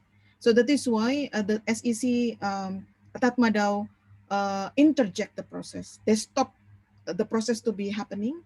So no, so Myanmar right now has elected parliamentarians waiting to be inaugurated, and that is why many people rejected the election. And when Tatmadaw announced the coup and then announced that the country is under state of emergency until 1 year, they also come up with 5 plans. One of them is to have a new election. Many people totally rejected the idea. Right. Thank you. Thank you for the reply. Hopefully that answers your question, Shirley. Yes, thank you so much. All right. The next question that I would like to pick from the floor is, Your Excellency, the participant asks, if Myanmar is proven to breach the ASEAN Article 2.2 in the summit, what will be the sanctions for these actions? And what actions that are being implemented right now to prevent more casualties to the violence in Myanmar? What do you say? Well, I actually do not know what kind of sanction. Since the beginning, ASEAN tried to prevent or avoided themselves to talk about sanction. But perhaps the situation now give the nuance on the sanction is very important. Is actually important because you cannot enforce the norms without sanction. At the moment, also, there is a process of reviewing the ASEAN Charter. ASEAN Charter need to be reviewed every 5 years. So now the process continue and they look at it article by article, and so I'm not sure how this situation will shape the new formulation of text in the ASEAN Charter. If ASEAN Charter cannot be enforced, what is the point of ratifying in the beginning? So I think this should be come to a realization in ASEAN. Yes, they come together with good willing, but good willing is not enough. You need to have a commitment, and that commitment need to be implemented. So after the adoption of the charter in 2007, actually Thailand was also staged the coup, but ASEAN did not respond harsh in that time, unlike the way ASEAN responded to situation of Myanmar. Maybe you may ask why there's a two different responses. So ASEAN also act based on experiences. So for instance, the coup in Thailand is very often. And lately the coup, this is not to justify the coup. Coup should be rejected, yeah, because this is against the democratic values of democratic values. But the coup in Thailand did not expose the potential big conflict. so they can isolate the conflict politically in Bangkok, not necessarily spill over to all.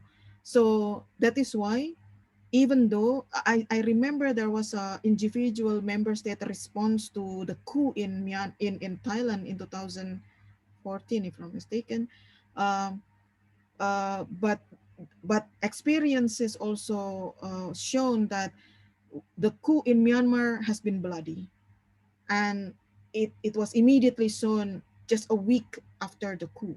So that is why the response from ASEAN has been rather quicker and harsher to Myanmar in this situation. But I hope maybe this is something that young people like yourself or Rotaract be able to come up with some ideas on how ASEAN should do, taking how to make sure that this situation will not happen again in the future, because there is no guarantee. Even the democratic country can backward in terms of implementing their commitment to democracy and human rights. So perhaps this is the area in which you may want to come up with your reflection and taking the opportunity to highlight this issue. Summit will be in October, I think mid of October, and usually during the summit, media will need some views for not to focus on the views of the leaders. So perhaps you can look at this area as at this time as the advocacy time in which you can convey your message to the leaders through the media. All right, I hope that answers your question as well. So the next question I would like to pick is just now that Her Excellency has covered on the special envoys and the importance of representation. Perhaps if you have anything to add to, Tatmadaw has actually consolidated power, and many of the actors inside Myanmar, one of the earlier slides that you mentioned, that are defying Tatmadaw are currently living in exile, right? So what measures that ASEAN has taken to ensure that the voices and concerns of these actors are represented to the special envoys? Is there a way to reach them to ensure that their voices are represented? Anything you would like to add to that, Your Excellency? At the moment, so my observation is that the envoy has been trying to talk with different people out of radar. So he just want to make sure that his channel to Tatmadaw continue to establish. But I think his team talked to different people. So there are a number of backdoor diplomacy right now. Try to gather some of the inputs. Lately, I also heard that he was in the scholars, but it Chatham House rule. So in this situation, he is very difficult position. He cannot be too open to public, but at the same time want to hear.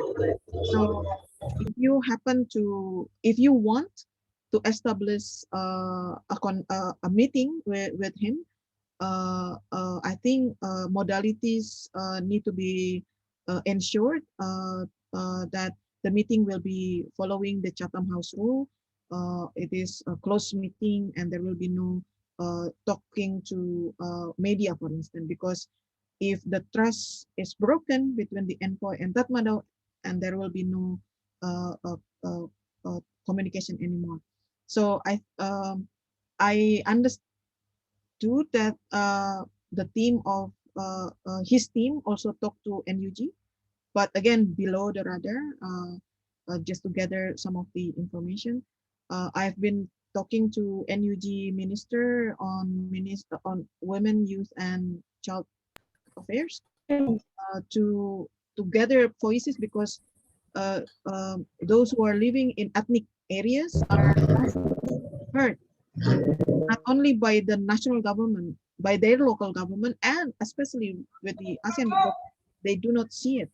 They are invisible. So their voices need to be gathered. There should be something that there's a meeting need to be organized to put all the voices together, and then can be conveyed to the special envoy.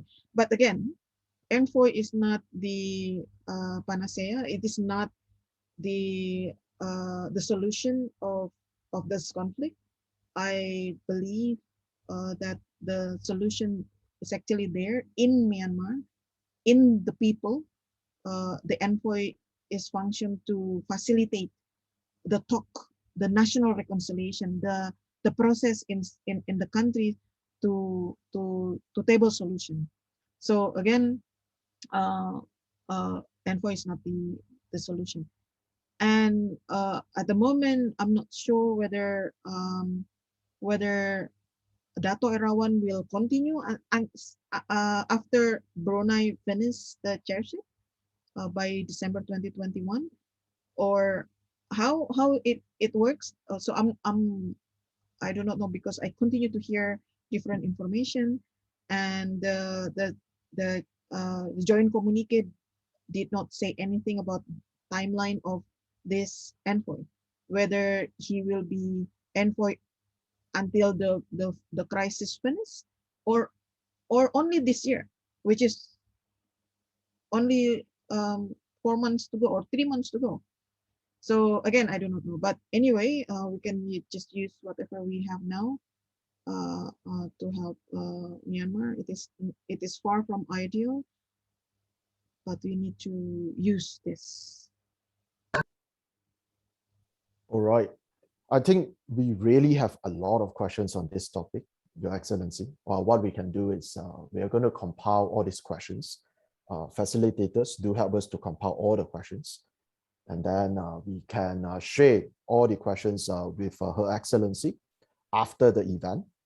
And for the last question, perhaps if I were to generalize a couple of questions over here, is actually a question on the fate on ASEAN, what role that ASEAN can play to be more proactive. Looking at the situation around the region, people are very concerned. What would you say, Your Excellency? What are some of the misconceptions on the role of ASEAN, and how ASEAN can demonstrate a more proactive role in regional affairs? What do you say, Your Excellency? How to make ASEAN is more proactive? Well, ASEAN has been seen as very slow. I think this is something that many people need to continue to monitor the work of ASEAN and to push ASEAN to be more quicker in their response. ASEAN has a lot of has tools, has mechanism, and sometimes mechanisms are used not to ease the process but to slower down the process. That's happened. That's happened in politics as well. But I think also experience has shown that the voices of civil society, from young people, also to criticize ASEAN, and to tell, when you criticize, you tell ASEAN what they have to do, not only to criticize, because criticize sometimes to identify the gaps, the loopholes, the weak point of policies or approach.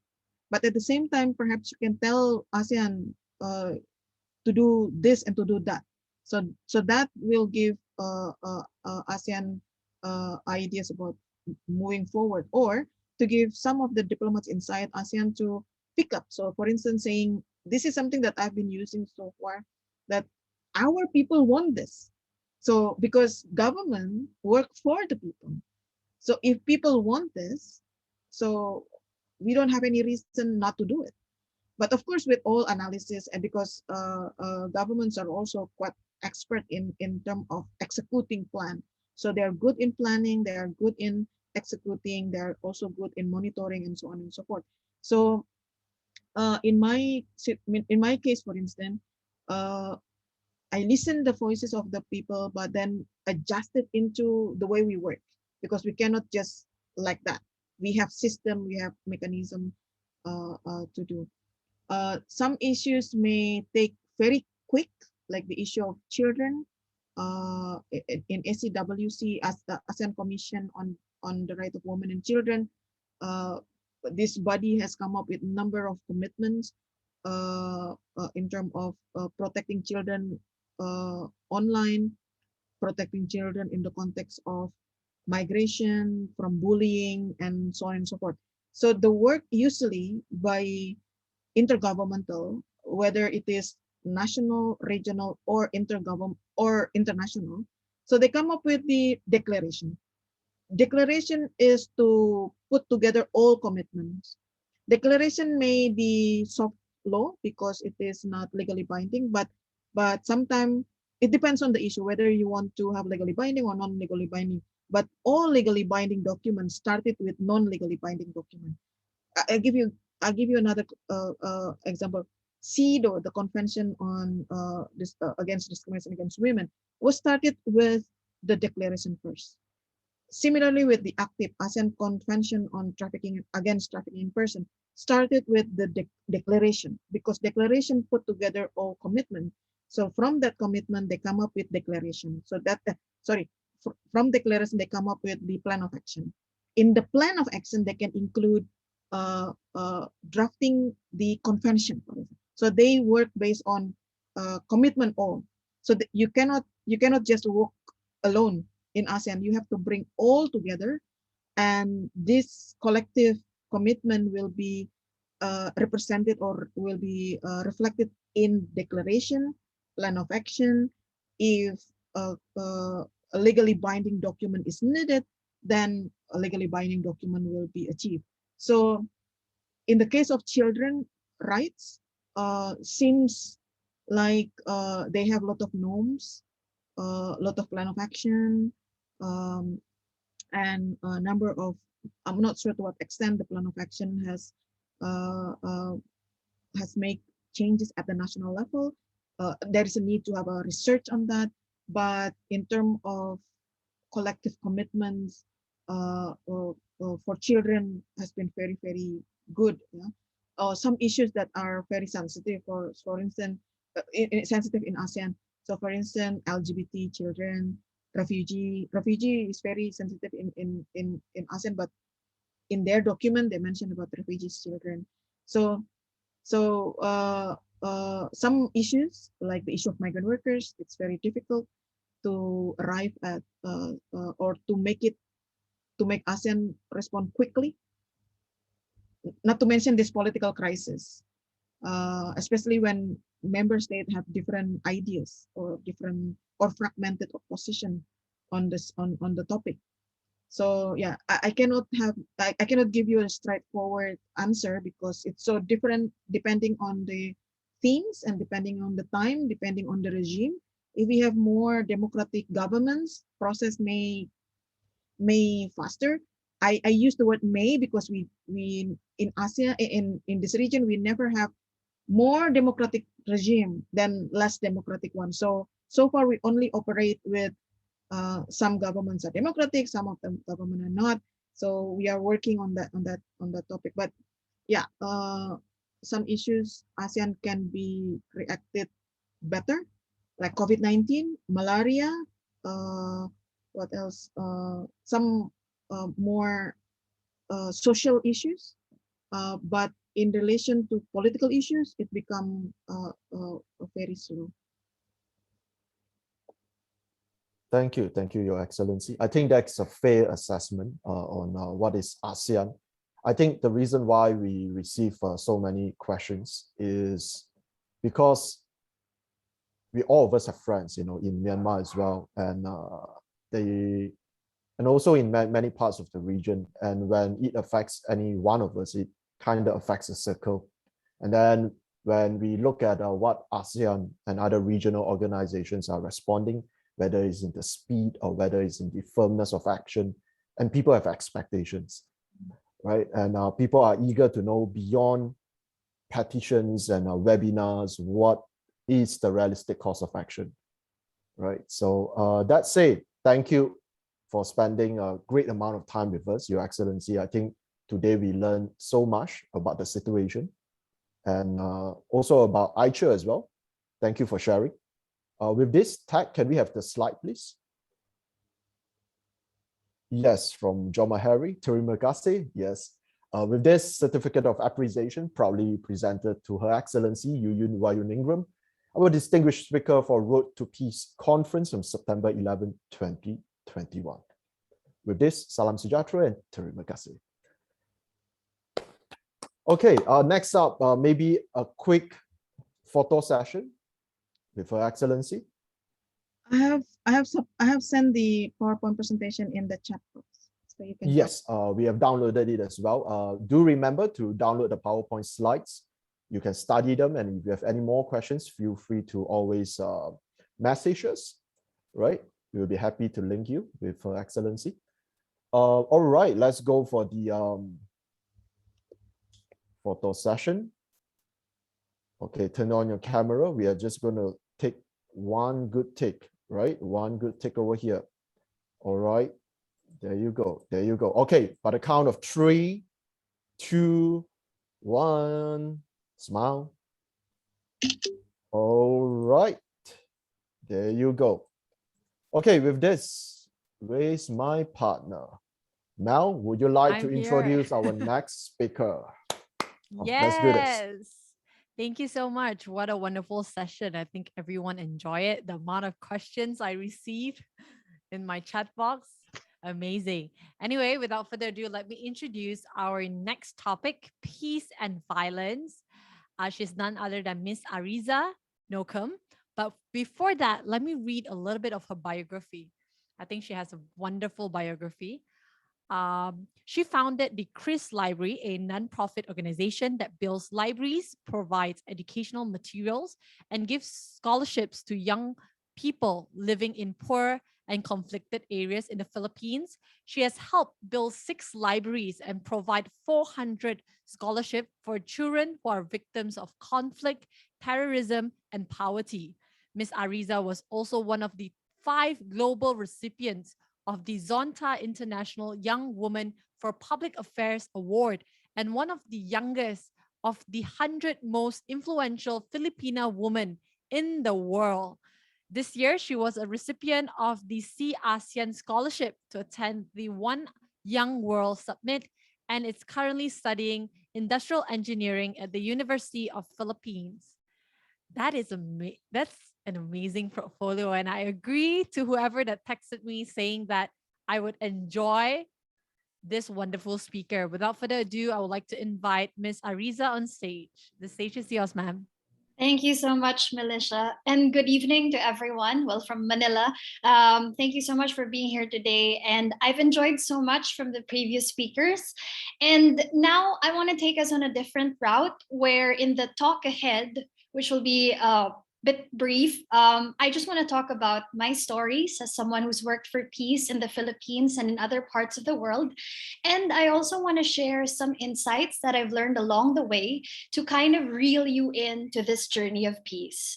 So let's keep it conversational. If you have questions, just share it on the chat. If you have any thoughts that you'd like to share, just share it on the chat. And I'm also going to be a bit informal, if you'll forgive me, because I think that's the best way, especially to feel that, we're just in one room together. So I'm sharing my presentation now, and I hope you can see it. And this presentation is entitled Books, Not Guns, Building Trust and Peace Through Education. So I want to start by telling you about what I saw growing up in my country. So in the Philippines, I grew up actually seeing conflict and terrorism happen in my country. According to the 2019 report on the Global Terrorism Index, the Philippines is one of 10 countries in the world that have been most affected by terrorism. And I think this is something that you can still feel to this day, especially in parts of southern Philippines and Mindanao. There are terrorist attacks, there's conflict that has happened between different groups, there's militant activity. But it's not just something you see actually there in southern Philippines, but also in some other parts of the country. So it's quite sad, to be honest. And the reason why this issue hits so close to home is because my family actually comes from southern Philippines, and I have relatives who live there to this day who are pretty much scarred by growing up in a situation where conflict and terrorism is a constant threat. So according to the data from 2019, there is statistically one terror attack or incident happening nearly every day in the Philippines. And if you really look at it, one reason for this conflict is a certain lack of trust and cohesion across people of different religions and cultures. But I know that this is something that's not just happening in the Philippines. It's also happening where you are, in different countries in ASEAN. We just talked about what's happening in Myanmar, and it's also happening in different parts of the world. You've seen this on the news, the rising wave of far-right extremism in Europe and even the United States, where people have the courage to bring up even the Nazi flag or the Confederate flag out in the streets. You've seen this on the news, where there has been a spate of anti-Asian hate and discrimination happening specifically in the United States, and generally in the world. There are migrants being targeted even as we speak. And you've also seen this, as we talked about earlier, where even members of government or even state forces are the ones who propagate discrimination, are the ones who propagate hatred, are the ones who propagate the suppression of human rights. So it's quite familiar to us, and it's even made more familiar because we see it every day on social media. So we see these reactions of anger, of sadness, of shock, and sometimes even social media itself is the fuel that creates more hatred and creates more disparity and creates more lack of trust. And this isn't the only problem that we face. So especially us young people, I know that right now all of us are in our homes probably because we're in the middle of a pandemic. But aside from that, we're anxious about the fact that in the region, there's a lot of slowdown in economic activity, restaurants closed, businesses closed, people getting let go from their jobs. But apart from that, there's also the pending threat of climate change and how it might affect all of us here in the region, especially those close to the seaside archipelagos like Philippines and Indonesia that may be very gravely affected by the rise in the sea level and other things. And as you can see in previous years, the Southeast Asian region is such a amazing place, like all the flora and fauna that we have. But in recent years, the list of endangered species gets longer and longer. So all of these things, I think for young people, it's like it's difficult. I saw this meme recently and I was like, yeah, that's how I feel. Everything around me is going up in flames and I'm uncertain about what's going to happen to me in 5 years, 10 years. So there's so much bad vibes around. And yeah, no, it's not fine. Sorry. So we've already talked about all these problems that we have and what we face right now. And as young people, one thing that we ask ourselves is, what can we do? So given these problems, of course, we don't want to just sit down and see them happen. We don't want to be just keyboard warriors waiting for someone else to do something or just waiting for the next news update. I mean, the reason why we have events such as this, reaching out to other people across the region, is because we want to talk about it and we want to do something. So what can young people do, including young people who are members of the Rotaract organizations? Well, the answer to that may be seen in this photo. And obviously, everybody knows that these are the Avengers and the members of the Marvel Cinematic Universe, right? So what the wonderful thing about the Avengers is that they all have different characteristics, they all have different powers, they all have different abilities, but they all come together to defend their universe from whoever is the villain or whatever is the problem at that time. And honestly, I think that's what we need to do. There is a household object that we use here in the Philippines. So maybe you have some form of this broom too. So here in the Philippines, it's called the walis ting ting. And obviously, if you only have one stick of this broom thing, if you only have that one wooden stick, you wouldn't be able to sweep anything, you know, you won't be able to move anything, you won't be able to clean anything. If you have a couple of these sticks woven together and glued together, maybe you might be able to move a piece of paper in your room or something. But if you have like all of these hundreds of sticks tied woundly together, then, you know, you'll be able to clean your room and your mom will be so happy that you did. And I think this is such a perfect metaphor for what we young people need to be. We need to be wound tightly together. But how do we foster the trust that can pull people together and promote peace and promote collaboration, promote cohesive societies? And that answer, I will tell you through a love story. And I'm sure you all like love stories. I want to tell you about the love story between a Catholic man and a Muslim mom. So this Catholic man, he came from a religious family and he actually wanted to become a priest. But then he met this Muslim woman, and though they came from mostly the same region, they had really, you know, worlds apart, not just because of their religion, but also because of the different families they came from, who were particularly conservative and religious, and they also had different interests. But I think in the midst of it all, they found that attraction and they found that love. And as they say love is blind. So they eventually ended up falling in love with each other and building a family together. And the product of that family, their kids, the eldest kid is me. So this is my family. This is my parents. Hello, meet my mom and dad. So my mom and dad have a very interesting love story. But I think what's more interesting is what they did after they got married. So when they had kids, they decided that they would not convert to one religion, that my dad would stay Catholic and that my mom would stay Muslim.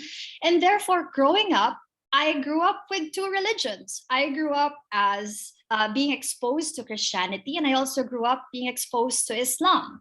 And it was very interesting because there were a lot of unique things about my childhood. Like in my home, we don't have any religious items or symbols or anything because we see it as a neutral ground. In the family events that we have, we celebrate both occasions under Christianity and Islam, like Christmas but also Hari Raya. And generally, my parents taught me about both religions. They taught me about the Bible, but they taught me also about the Quran. And honestly, what I found out was that even though you have two very different religions, they actually had more similarities than differences between them. They spoke both of love, compassion, charity, generosity, and all these wonderful things. And they both had very similar stories that they wanted you to aspire to. And that's what made our home such a different, but also such a harmonious place. The only problem is that when I leave my home and you put Islam and Christianity together, or you put any two religions together, two ethnicities together, you don't often get harmony or peace. You often get discrimination, you often get conflict, terrorism. And this is something that, as I told you, I grew up with as well. So there were these two differing realities that were contradicting each other. What I found in my home and what I found outside. And eventually, I think even as a kid, I kept wondering to myself, why did that happen? And if something in our home was making it possible to have peace and harmony, then whatever that is, we had to bring it outside. So there was another experience that was very important for me in my life. And this experience is my education. So from high school to university, I did not pay a single cent for my education. And maybe that's common in other countries where public education is completely free. But here in the Philippines, it's quite rare. It's a huge privilege. And because of that, I was able to see how unequal the gap is between the education among people who can afford it and the education among people who can't. And I also see how important it was to have this opportunity to have an education. And putting two and two together, I think eventually growing up, so this was me in high school. I don't know why I did the full bangs thing. Growing up, I found myself thinking about that area of my life that was all about peace, and then that area of my life that was all about education. And eventually I put them together. And to show you, I think as a kid, I read this quote from Maria Montessori that said, "Establishing lasting peace is the work of education. All politics can do is keep us out of war." So it's interesting, and you may or may not agree with it, but I think that's where it clicked for me, you know? It's like a eureka moment. So that thought, that eureka moment, eventually led to a nonprofit organization called CRIS. So what is CRIS? CRIS is actually short for Cristiano Islam, or Cristiano how it's spelled in Tagalog or Filipino. And we started in 2008, many years ago, by building libraries, providing scholarships, and donating books and school supplies to young people affected by conflict and poverty in the Philippines. We wanted to use education as a tool to promote peace. And we believe that it would be very possible because education, on one hand, gives people the opportunity to find better opportunities in life. And when they find better opportunities in life, they're less likely to getting recruited by terrorist organizations, to getting recruited by violent groups. So they can choose more paths towards peace. At the same time, I think when people are educated, they're exposed to more stories. They're exposed to more narratives of people from different cultures and countries and religions. And when they're exposed to that, there's a bit more leeway to be open to these cultures, to be open to these different religions, to be open to the idea of diversity in the first place. So that's why education was so important and pivotal to us as a pathway to peace. And so in these past years, we've been very happy to help touch the lives of thousands of young people, mostly in the Philippines. And I just want to show you some pictures of the stuff that we did. So this was a mobile library that we did in a province in southern Philippines that was notoriously known as the HQ of a terrorist organization. And this is one of the libraries that we had before, also in southern Philippines, where we wanted to bring young people together from different religions and different walks of life. And as they read and learn and play and study together, they're eventually forming these bonds of friendship that to them, may just be a playtime thing, just making new friends. But when you put those friendships in the context of the community and how they're building this foundation of peace, then it becomes more momentous. And these are some of the scholars that we had through the years who today are actually teachers, nurses, aspiring doctors, aspiring lawyers, people who've also served in their own communities, people who joined local youth councils in their own governments. So it's quite cool, honestly. And when these scholars graduated, I was honestly more proud of them than I was during my own graduation from university. And we've also helped share the story of Chris because we thought it was important to tell people about this and how possible it was for young people like me to start from nothing, basically, and turn it into a somewhat growing movement that's promoting peace. And today, because Chris has been through several versions throughout this whole time. Today, Chris is focused more on capacity building. Before, we had a fixed set of projects. You know, we had our libraries, we had our scholarships, and we kind of just called young people and said, okay, join these opportunities or apply for these opportunities and you're good to go. But now we believe in a more democratic process where we train young people, educate them more about peace, the context of conflict, tools for peace building, and then we get ideas from them that we then turn into projects. So we provide grants actually to young people and young organizations who have projects to promote peace in the Philippines. And we also expose them to similar organizations through a network throughout the Philippines that, that often brings them together. And we've also launched online and offline campaigns promoting values like empathy and unity and diversity. And because of the pandemic now, the need for many students is to have a tablet, is to have a pocket Wi-Fi, is to have a smartphone. And this is something that we wanted to continue to do, providing that access to education that so many young people need, especially here in the Philippines. And with the support of partners like the Kofi Annan Foundation and the European Union, we've also embarked on a global initiative called Extremely Together that aims to prevent violent extremism and promote peace among young people. So Extremely Together is present now in the Philippines, Somalia, Uganda, and Pakistan. So it's something that we hopefully want to expand in Southeast Asia soon, hopefully.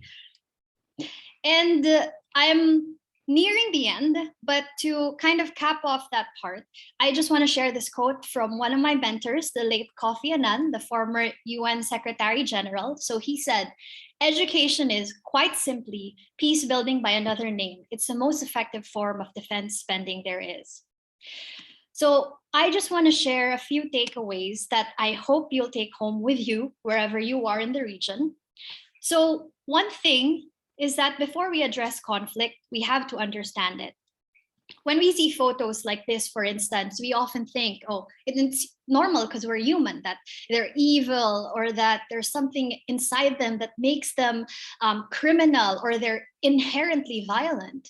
But to be honest, a lot of young people like ourselves who join terrorist organizations or violent extremist organizations join because of one or a few of these things: poverty, lack of opportunities, historical injustices, discrimination, grievances against the state, etc. And I think with some of these problems, you're very familiar. So in order to promote peace, we actually have to have a cohesive approach as well to all of these problems. The second point I want to make is that to promote trust and cohesion in society, we do need common action. I don't think it's enough to just be talking about it. We really have to make more bridges between our nations, between different cultures, between different religions, and to do actionable items that have clear objectives, measurable objectives. So I hope this is something that can happen after a really great event like this. Another thing for me is that if we want education to be effective in ensuring peace, it needs to teach values and not just facts. Oftentimes, our education system is like this. Everything is about grades, everything is about numbers, it's all about testing. But the truth is that we want a holistic education that actually teaches us character, values, stories that make us better people. And I hope that for any of you educators, teachers, or people in the industry, this is something to think about. How important education is in shaping our society and how different education should be now because we have a different society. And of course, it's not just something that we do on a big or large basis. Promoting peace is also something we can do in the day-to-day things. So even in the simplest things, being kind to our family members, being kind to our friends, our office mates, or schoolmates, those are things that honestly really create ripples of change that affect so many people more than we know. And I think this is very relevant given what we're experiencing now as massive crisis because of COVID-19. And one thing also very important, trust is important, not just for others, but also for ourselves, because none of these things can happen, peace, development, promoting social cohesion, if we don't trust ourselves enough, if we're not at peace with ourselves and what we can do. So please be kind to yourself, be compassionate to yourself. And in my experience, that had to happen in order for this kid from high school to become someone sharing stories that hope to unite people of different religions, cultures, backgrounds, and more. So thank you so much. And I hope to hear from you and your questions. This has been great. Thank you so much, Miss Ariza. Oh, can I call you Ariza? Is that okay? Yeah, of course. Let me just stop my screen sharing. Wow, I really love how you presented and the message that you're bringing across. I think that's super amazing. I assume that we are similar age. How old are you, if you don't mind sharing? I mean, that would be inspiring to share with everyone here, given that, we could relate to you more. I'm 26. 26, you're so Yeah. young. She's so young, guys. Do we have any questions from the floor? Currently, we'll be moving to the open forum. I actually have a lot of questions related to pageantry. I think a lot of people, because Philippines is known for pageantry, right? I'm sure you're clear with that as well. So I'm getting questions related to pageantry, asking why are you not joining pageantry with such portfolio that you have curated? I think it's an easy path for you. Have you considered? Honestly, I really don't think it's my thing. Like, I'm super awkward, like, I don't know, like posture and walking wise. And sometimes I don't feel very confident, but I do love like seeing young women, taking up this pageant activities and being super confident and showing how much they can love themselves. But I think in my own way, I also want to share different stories. If beauty queens can promote confidence and inspire people through beauty pageants, then I think what we do at Chris by building a nonprofit organization, working toward putting young people together, empowering young people through these different opportunities. I think that's our way and my way of sort of inspiring and empowering them with that confidence. Also, I'm not tall. Like, you have to be a certain height to be part of that. So I was not blessed there, unfortunately. But we are blessed hearing your advocacy work so far. I do have a question from the floor.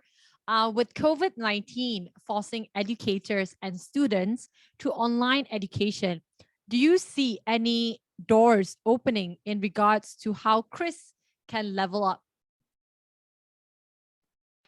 Yes, actually. One of the things we've been doing this month is a series of events centered around the International Day of Peace. And it's basically a series of conversations that we organize with young people, where we get speakers to talk about their own experiences promoting peace or any debates or discussions related to peace. And just this a few hours ago, we actually had the first of those virtual webinars, and it was around conversations of what Muslim women experience in the Philippines. So the discrimination they face, what do they feel wearing the hijab in public, what challenges they face, what the portrayals in pop culture about Muslim women in the Philippines say about them and what they don't like about it. So it's so interesting. And I think that is how we're contributing as well to education. Because one thing that's lacking from, I think, the current mode of remote learning is having those conversations outside with people who aren't part of your school. Because when you're attending online classes, it's mostly about, having conversations about the topic, about whatever's scheduled in the curriculum, about the books, the assignments and tests and all. But looking outside, looking at these different perspectives that maybe have nothing to do with your degree or your specialization is part of a holistic education. And that's what we want to promote, let young people leave their virtual classrooms and learn from elsewhere. Thank you. I do have another question here. Do you see Chris expanding beyond Philippines in the near future? Yes, we do. I think that's going to be a great opportunity. I mean, aside from Chris, we have this wonderful initiative that's already global called Extremely Together. And this is something that hopefully we can roll out in other ASEAN countries. So I hope that we can partner with some of you or your organizations later on.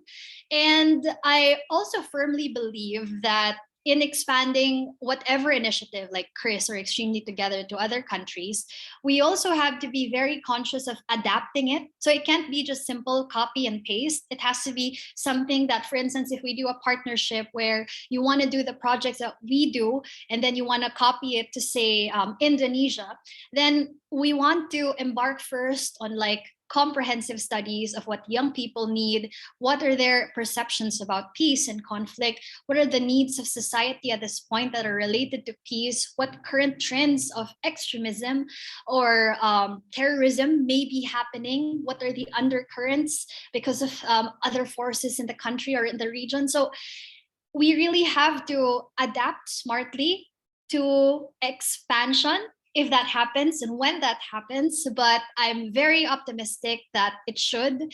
I've been working on Chris for a long time, but I think now we have a more stable model that can help us expand faster if we're ever given that opportunity. Thank you. Sorry, I'm muted. I've been speaking for so long.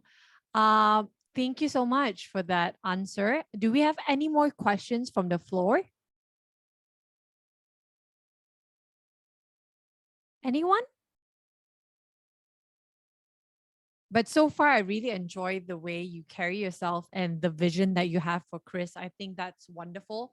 And being in a Muslim, or I wouldn't say Muslim country, I would say like our state religion is Muslim. So there's a lot of influence. And I myself come from a mixed family. So I totally understand what you're talking about, like different religion, different culture that you're, working with since a very young age.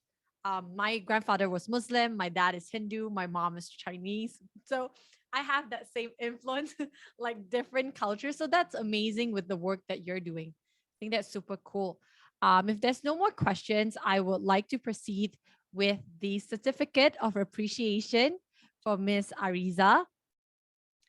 This is a certificate of appreciation for you being here and sharing your experience and vision of peace in your own way. And we enjoyed every single points that you have brought up, especially about Chris. I would love to know more about Chris. I'm going to DM you after this about Chris. And yeah, I would love to work with you someday. And on behalf of the organization, once again, thank you so much for being here. I hope Thank you so much sharing your session as well. Can we take a photo, team? Great. I had a great time, by the way. Thank you so much. Thank you. Hugo, are you here? I'm here already. Okay, right. perhaps you can stop the slides. Thank you. Okay. All right. Are you guys still awake, people? Are you hungry or are you asleep? Okay. If you're not, turn on your cam. Okay, there you go. All right, fantastic. By the count of 3, 2, 1. Okay, let me see what I have. Looks good. All right. Okay, so once again, thank you to our speaker, Ariza. It's been a very entertaining presentation, tidbits of activities we have done, sprinkles with some quotes here and there. It's a very entertaining presentation. Thank you for your presence today. Okay. Coming up next, we have a performance. Let me have a look if the performer is actually in the house. Yes. Okay. So we have all seen DRR Dita performing her rendition of song, Can You Feel the Love? And right now, we're going to call on board DRRN Magic Alvarado of 3850 with the performance Bagani. Ladies and gentlemen, please put your hands together for Magic Alvarado Bagani. Hello, everyone. Good evening. Can you hear me? Yes, we can hear you. Okay, got it. Thank you so much for that, Hugo. So for this event, I would like to offer this song entitled Bagani, which is a Manobo word for warrior and leader, which is the name of the song of the 2021 quincentennial commemorations in the Philippines. So this song celebrates the heritage of nobleness and compassion in a Filipino, driving him or her to do great things for his or her people and the world as always. So the 2021 milestones are the 500 years of the Philippine part in the achievement of humanity in circumnavigating the world for the first time, the victory of our ancestors led by Lapu-Lapu in the Battle of Mactan and other related events in 2021. So here is the song.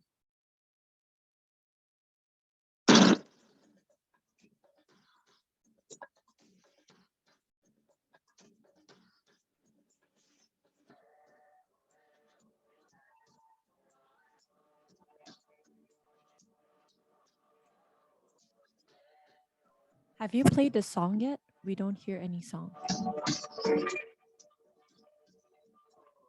Rin ng takot sa iyong damdaming di malas ang aking galing. Tumayong buong tapang harapin ng buhay akapi ang tagumpay. Tungan ng kapwa at bigyang halaga, huwag hatakin ng pababa. Isipin huwag sana ang sarili lang, pakisama't bayanihan. Subukan nating isulong at ligawan ang magandang bukas. Ikaw at ako magkasama tayo sa lubungin ng kinabukasan.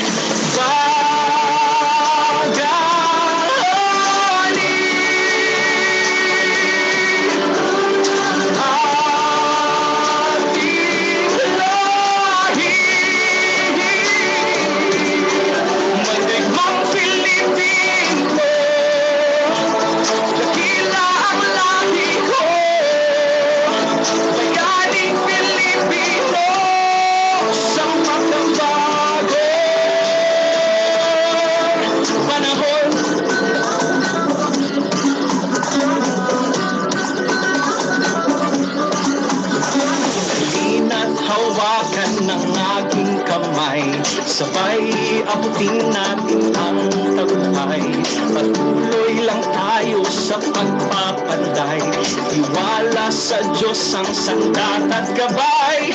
Subukan natin isulong at ligawan ang magandang bukas. Ikaw at ako magkasama tayo sa lubungin ng kinabukasan.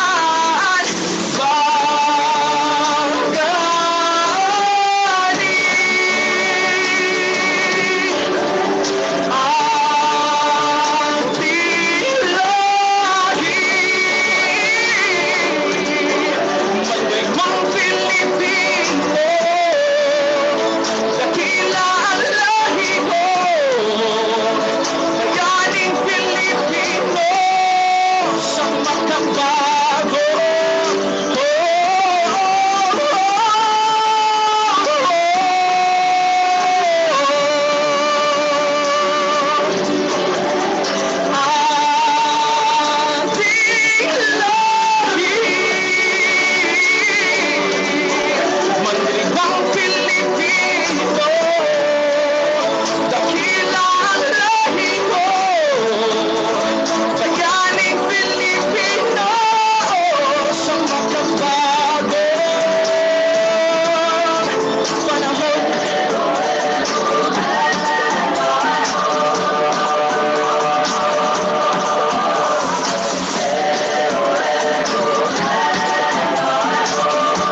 Okay, there you go. Thank you. Thank you. Thank you to DRR and Magic Alvarado. Indeed, I'm not sure if that's a requirement to be a DRR, in the wedding, is that you must have great vocals, right? So that is a magical performance. Yeah, that's right. That's our DRR and right there. Wonderful culture. What is the name of the song? Bagani, right? Goosebumps. Yeah. Well done. Well done. Thank you, DRN. You're welcome. Okay. Thank you. Thank you. Hope to see you soon in the Philippines once all this settles down. Okay, so coming up next, we have our next speaker finished his PhD in international relations in the University of Tehran, Iran. His expertise is on Mindanao, Philippines, and Middle East relations. He has spoken and studied various aspects of the political economy, the energy security, and even the Persian Gulf security. And currently, he's also the president of the Philippines Middle East Studies Association and the dean of the University of the Philippines Asian Center. With this, please put your hands together for Dr. Hanelito Sevilla.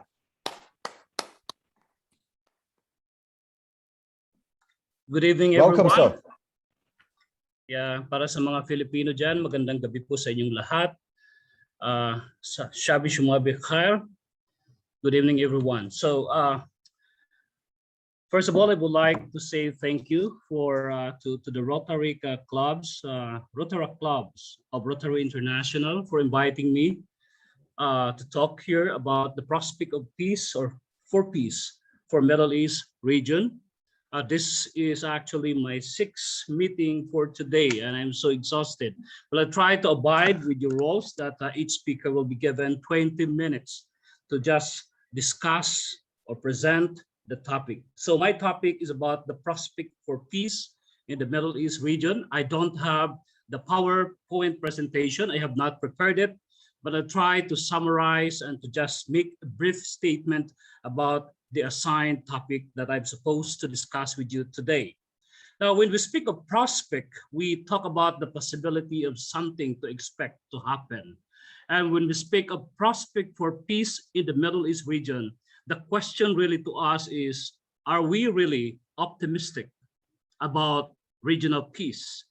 Given that even before and until now, you have seen the region always thrown into different conflict, territorial borders, as well as competition and rivalries between and among state actors and non-state actors.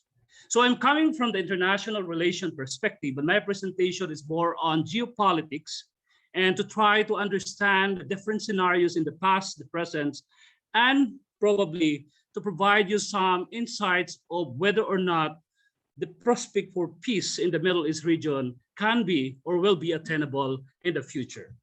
Now, let's start first to the definition of the region. The region, I think each or all of us, or if not majority of us, are quite familiar that the region is located in the western part of Asia, but sometimes we do not use the term West Asia or Middle East alone because in the international relation terminology, sometimes we use the term MENA or Middle East and North Africa.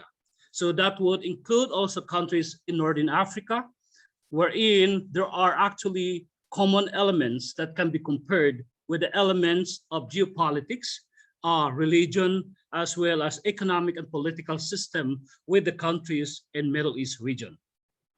So I start with the assumption that the problem for peace or for attaining sustainable peace in the region has nothing to do with religion, but it is more or less associated with the strategic condition of the region per se, as well as it is associated with the competition or rivalries of great powers to basically control and manage the region. And the second assumption is that this problem for peace in the region has something to do not with religion, but with the political economy of resources. Now let's go to the history per se. I would say that the region is the most internationalized region in the world. Why? Because the region has a vast energy resources, because the region is the place where the Abrahamic religions originate, because the region possess this international strategic or vital sea lane of communication that allows the passage of goods as well as people from different parts of the world. And because the region is the epicenter of important continents throughout civilizations, no? Or throughout history and civilization formation. So it is where it is the epicenter of Europe, Asia, and of course, Africa. But in spite of this strategic importance of the region to world commerce and to the maintenance of world political system or status quo, why is it that the region has been coined or considered by a lot of scholars, as well as a writer, as the most insecure region in the world? Why it is insecure? What makes it an insecure region? Where in fact, we do have a lot of governments and countries in the region that attend and enjoy relative peace. Why is it that the region is an important critical factor in examining international politics from before, today, and in the future? In many of my words or works, I term the region as the most disturbed region in the world. Again, it's a question of why. Now, throughout the century, if you look at the formation of civilizations, human civilizations per se, we can see that the region is the cradle of civilization. It is where we can find the Achaemenid Empire, the Sasanian, the Parthians, the Seleucid, the Ottoman, the Byzantine, the Babylon. So when we speak of civilizational formation, we expect also that there was a development of trade and commerce. But why is it that today the region is not what we think in the past? Because strategically, the region is supposed to be disturbed. Now, in terms of strategic condition, the region is, as I mentioned, it is the epicenter of the three continents.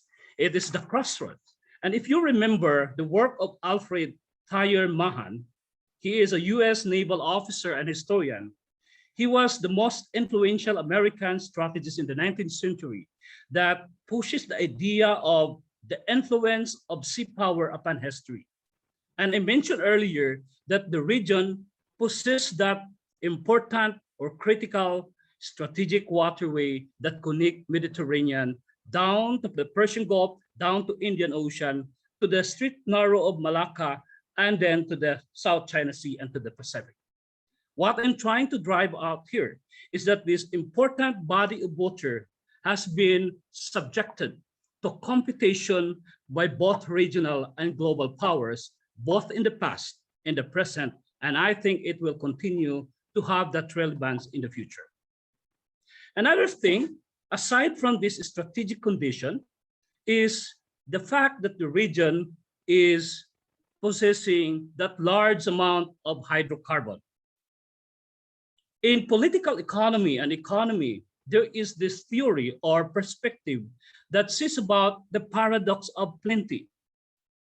If you remember, and if you look at the data or statistics provided by OPEC and other international economic organizations on the distribution and supply of oil, we may see that majority of these resources are coming from the Middle East region, particularly Saudi Arabia, and you have Iran, then you have Iraq, and of course some other countries in the Persian Gulf. But if you look at the geopolitical context of this region and how these countries are behaving with each other, are treating with each other, they have been always, subjected to competition and rivalry. Both of them are Muslim countries, but they do not trust each other. So there is this kind of political, economic, elements that created some sort of rivalry and distrust between and among them. A theory of Dutch disease, if you are familiar with it, is the best theory that describes the political and economic condition of the region in which regional countries possess that large amount of oil and gas, but this natural resources has negative implication to their economic growth and to their democratic progress, as well as in their economic development. Okay, so going forward, another thing that we have to look at under the strategic condition of the region is how history from First World War, Second World War to the Cold War created this sort of insecurity for regional countries. Now let's go back to the Cold War. Cold War, of course, we have to move forward, no? Now, if you remember, right after the formation of the State of Israel, sometimes in 1946-48, after the United Nations General Assembly voted a resolution, General Assembly 181, after the creation, there was this Arab-Israeli wars. And then in 1967, 68, 66, there was this Yom Kippur War. And then in 1973, that was the first time that the Arab oil-producing countries were actually using their natural resources, the crude, as a political weapon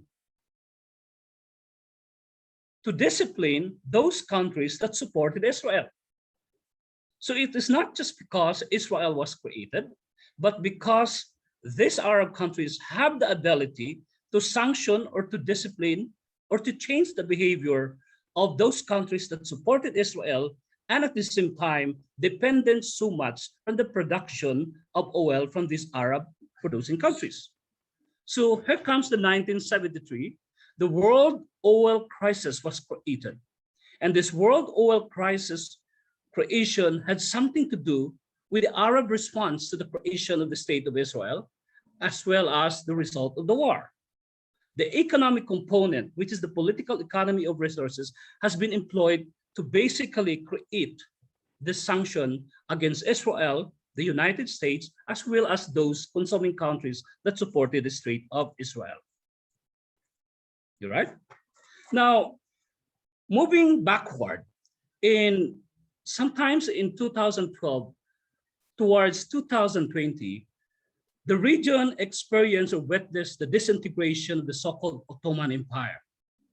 The Ottoman Empire. And in 1912 to 15, the European powers, because of the strategic importance of the region, entered into somehow a kind of agreement to divide the region into different emirates.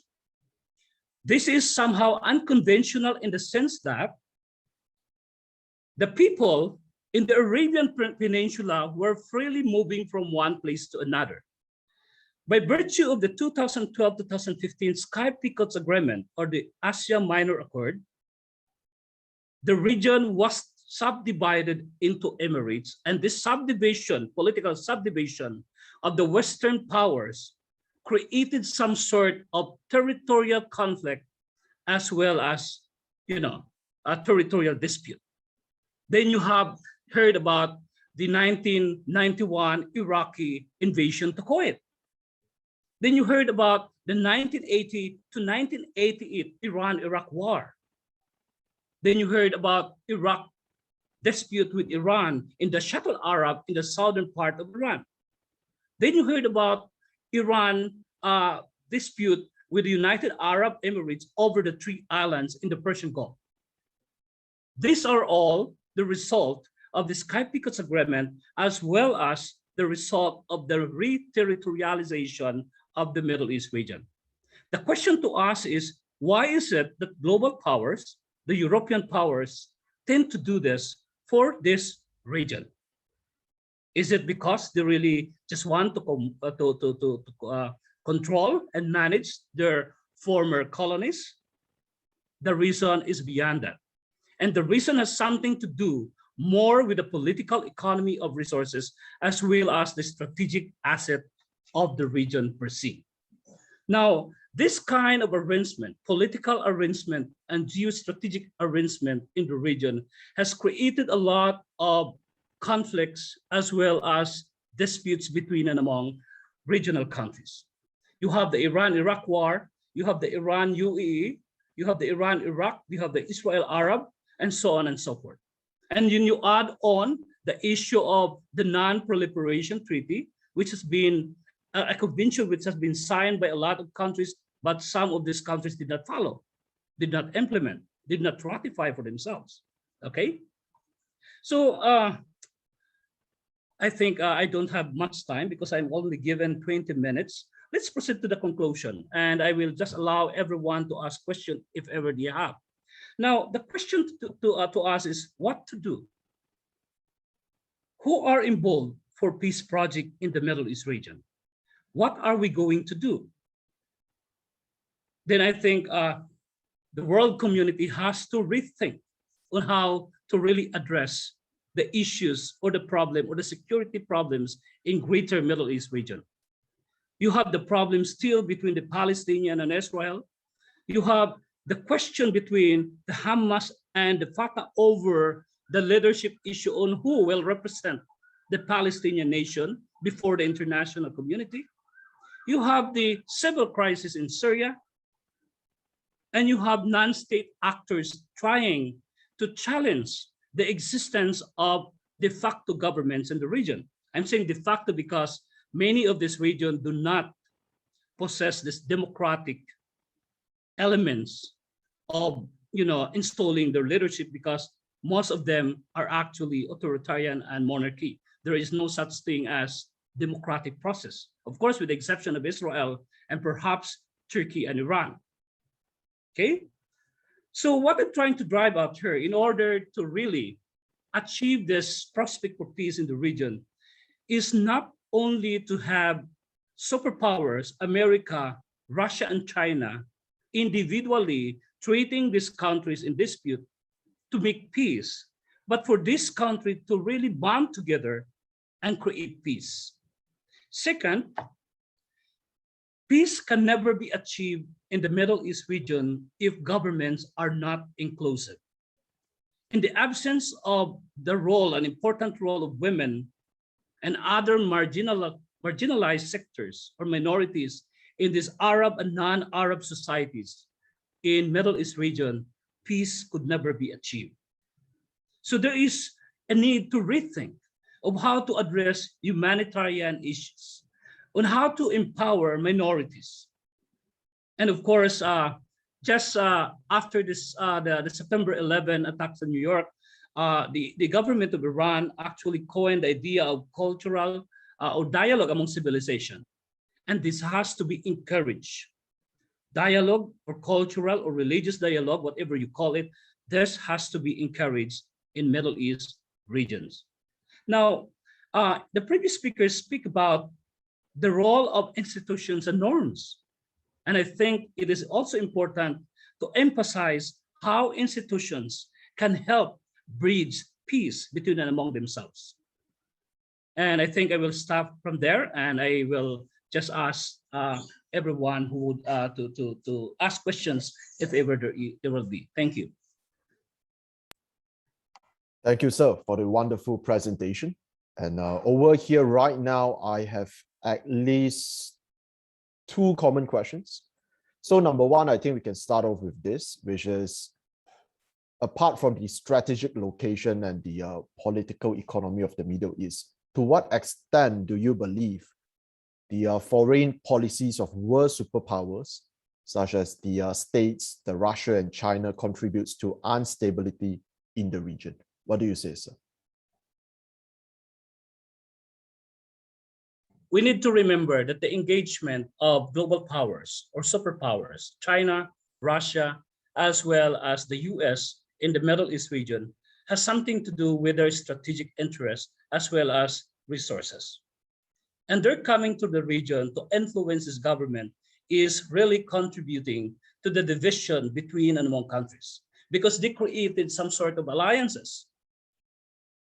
You have Saudi Arabia, United Arab Emirates, Kuwait, and probably Bahrain forging each other in alliance with the United States against Iran, with Syria, Lebanon, and some non-state actors.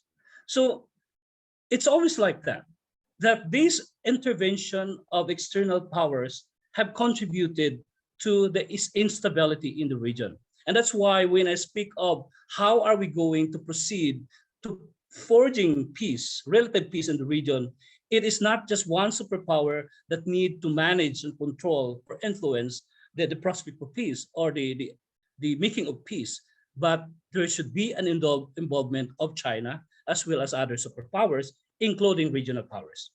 China is very interested in the crude.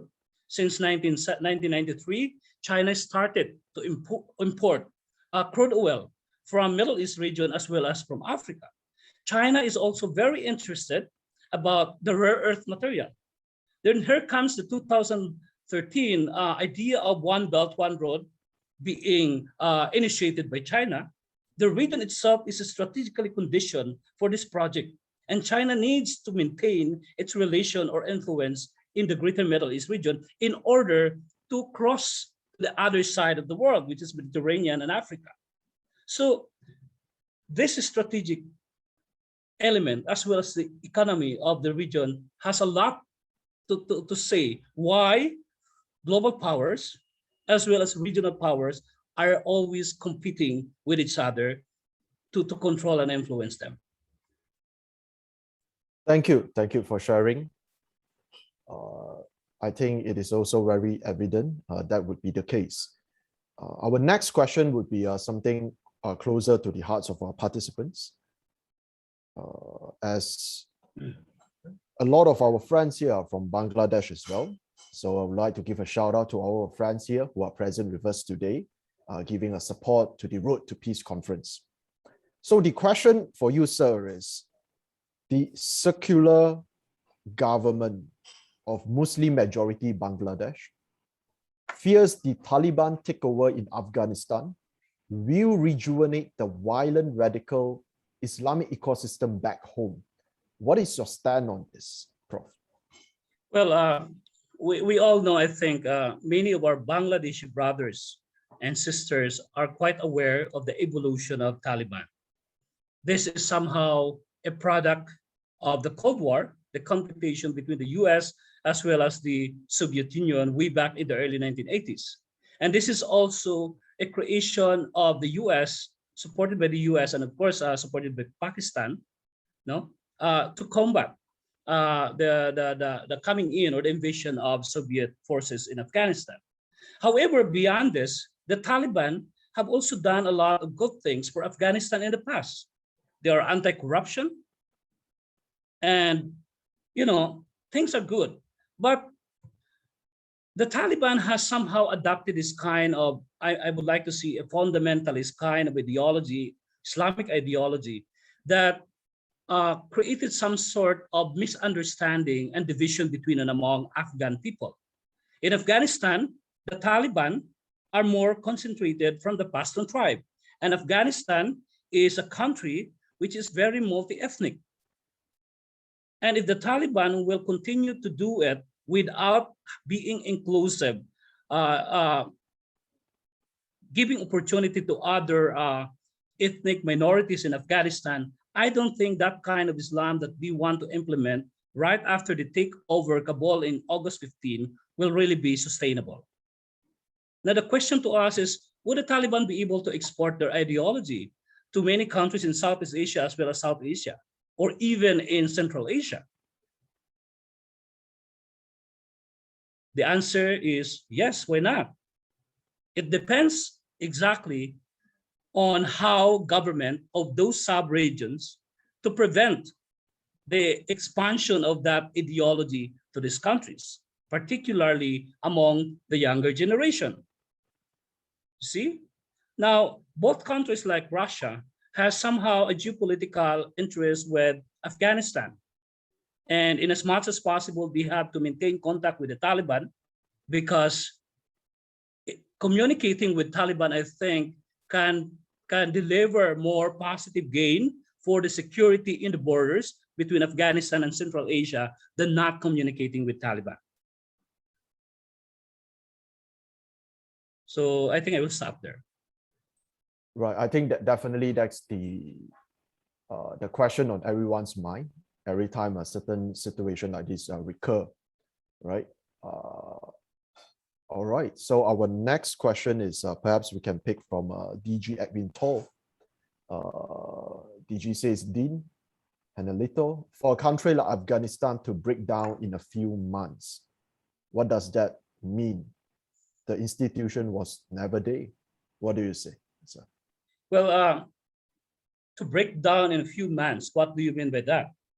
The Taliban is trying to create this political legitimacy. The Taliban has promised the international community that they wouldn't go back to what they have done and what they have practiced in the past. The Taliban promised that they will provide and respect women in Afghanistan. But the question to us is, would these gestures of the Taliban regime, in case, is sustainable in the short run? And the answer is, I really don't know. It's too very early to say that. But for as long as the Taliban wouldn't think of being inclusive, meaning sharing power with other ethnic groups in Afghanistan, that would create some sort of deterioration in the country. And that deterioration in the country would create some sort of political as well as security crisis. Now, we have seen that right after August 15, a lot of Afghan men and women would want to escape Afghanistan, and they seek asylum as well as, being a refugee to other countries. The Philippines has just received the first batch of this refugee from Afghanistan. So I think it is important for the international community, particularly those countries surrounding Afghanistan, to really communicate with the Taliban government and to help the Taliban government create some sort of inclusive government. And of course, maybe they can help the Taliban form the opportunity to attract investment in order to create opportunities for the Afghan people. If you do not communicate with Taliban, there is a big probability that Taliban will go back to the past tricks and actions. But if you continue communicating with Taliban, it is just tantamount to saying that you are helping the Taliban deliver what they have promised. Engaging, communicating are two important elements of dialogue. And for dialogue to prosper, you have to have that political will to continue talking with these people. And this is what I have seen in the next few days in Afghanistan with regards to how Afghanistan react or manage their own country, as well as create some sort of opportunity with the international members of the international community in terms of mending political relations. All right. So I have one final question for you, Dean, which is, what are your thoughts on the Arab Spring movement? What do you think is the significance? And what do you think is the aftermath? Well, some people would say that Arab Spring is no longer there. It is a failure, but it is also an opportunity, thanks to the importance of technology, the importance of social media, the critical role that we have performed, and thanks to the young people from Tunisia to Egypt to Yemen and other parts of the Greater Middle East region. However, when the Arab Spring was completed in many of these countries, we expect that there is some sort of democratic transition from, say, a military role or authoritarian role to democracy. But this is not what is happening nowadays. The old maybe military rulers came back and managed their country. So it's really important that the young Arabs should continue their struggle, and we have to help them. I don't know if we can still call it Arab Spring in the future if there will be some sort of revolution created by the young Arabs. And I hope that will fall in the spring season. Otherwise, that shouldn't be called Arab Spring, right? But there is always this ballooning problem, particularly among the younger generation in the greater Middle East and North African region, especially with regards to employment, the opportunity to get job. Many of these Arabs have achieved higher education, including women. But after they graduated from the university, they have problem with regards to employment and with regards to employing themselves in jobs that are really related to their area of specializations. I've been to Middle East region for more than 10 years. I live there. I travel throughout the country. And I've seen a lot of Arab and non-Arab Middle Easterns attained or achieve highest degree from the university. They have PhD degree. But what happened to them? They don't have that stable job. Of course, I'm talking of Arab in the periphery. There are Arab countries like in the United Arab Emirates, Bahrain, and even Qatar. These younger Arabs have been somehow stable simply because of the welfare system that the government have provided on them. But what about the Arabs in Yemen, in Egypt, in Tunisia, in Iran? Iran is not an Arab country, of course. In Iraq, a lot of young Arabs as well as non-Arabs are unemployed, yet they are very educated. And if governments would not address this unemployment, that would create another socio-economic problem in the future. Right. Thank you. Thank you for your insights. Indeed, I would like to read a comment. Thank you for the enlightenment. After education, there needs to be a receiving space for employment to maximize the application. Definitely part and parcel of nation building. With this, can we have the certificate of appreciation? All right, there you go. With this, sir, this is a certificate of appreciation presented to you, Dr. Hanalito Sevilla, for being our distinguished speaker today in the Road to Peace Conference. We learned so much on what is happening in the region, and I think somehow it is a very strategic location that a lot of people has a lot of interest in, right? So thank you for your sharing today. Take care, sir. Thank you so much. Okay. Thank you. Terima kasih banyak. Sama-sama. Terima kasih. All right. Okay, let's have a quick photo opportunity with our speaker. Okay, look at the camera, give it a smile. Okay. I know you're hungry. All right, 3, 2, 1. Okay, let me see if I have it.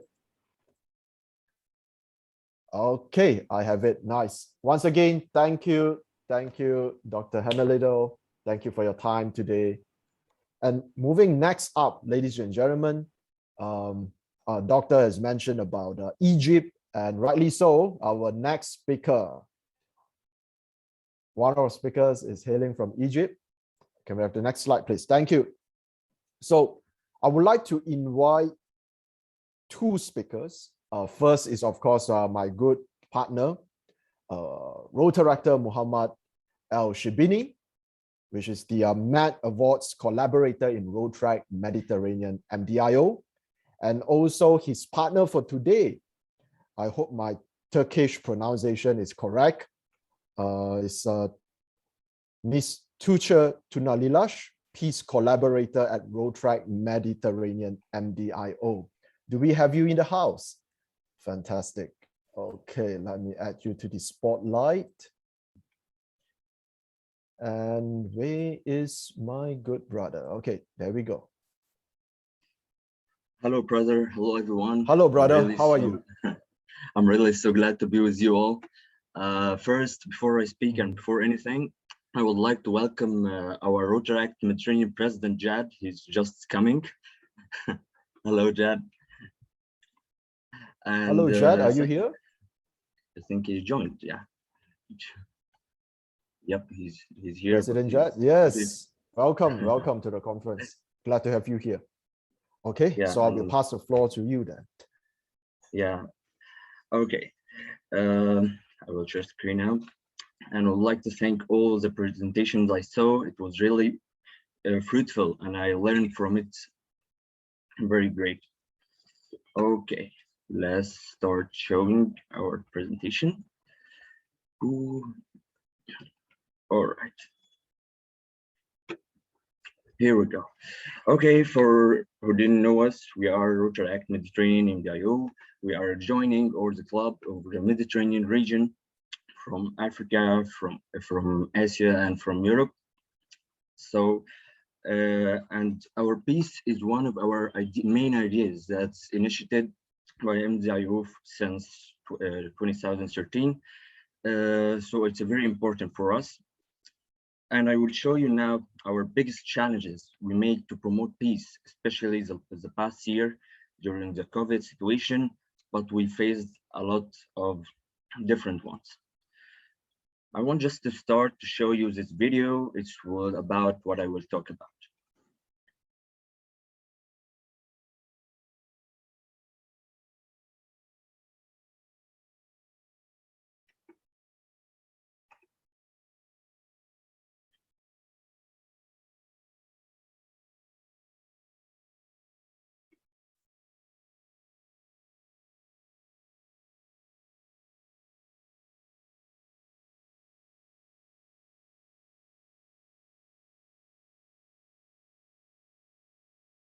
I'm sorry to interrupt. Is there supposed to be an audio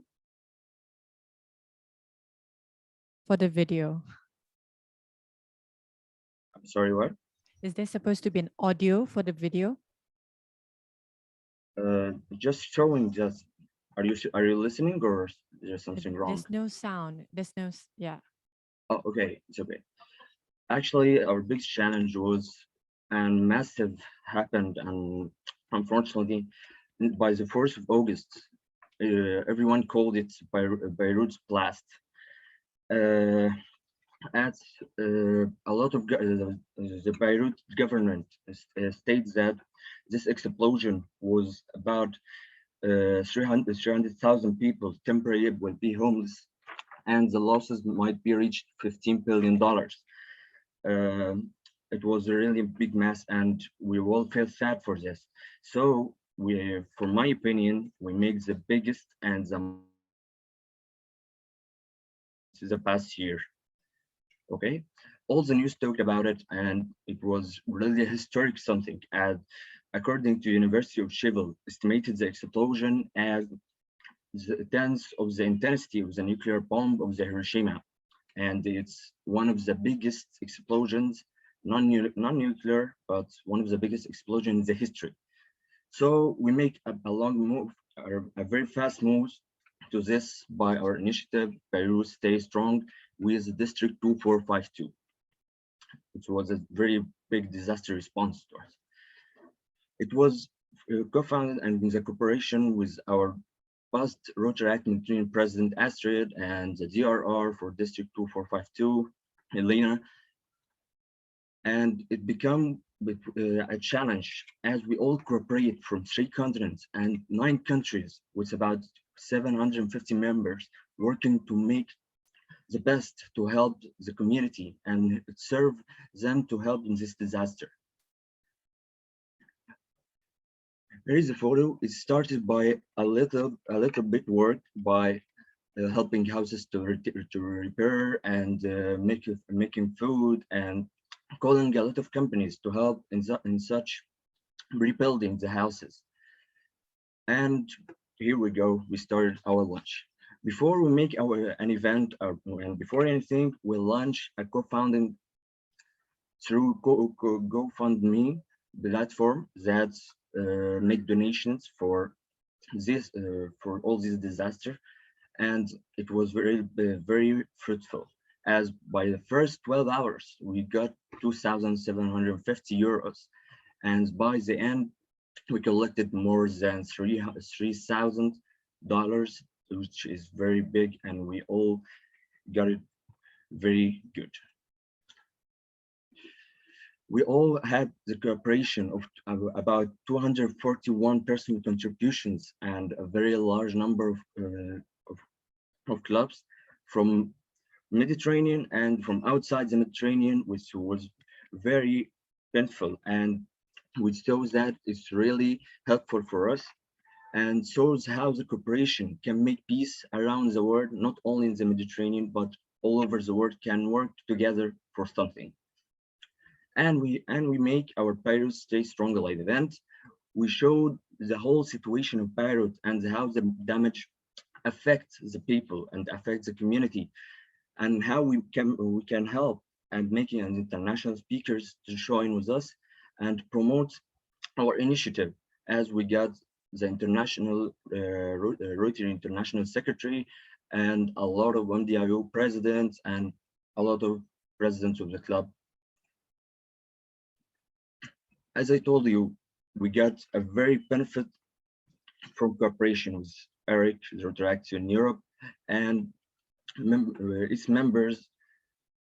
They make a very peaceful and very effective talks with us, as we showed in the first episode with Beirut Stay Strong. It was a very intense experience, and so we showed all the situation on the ground and how we make the progress of Beirut Stay Strong on field.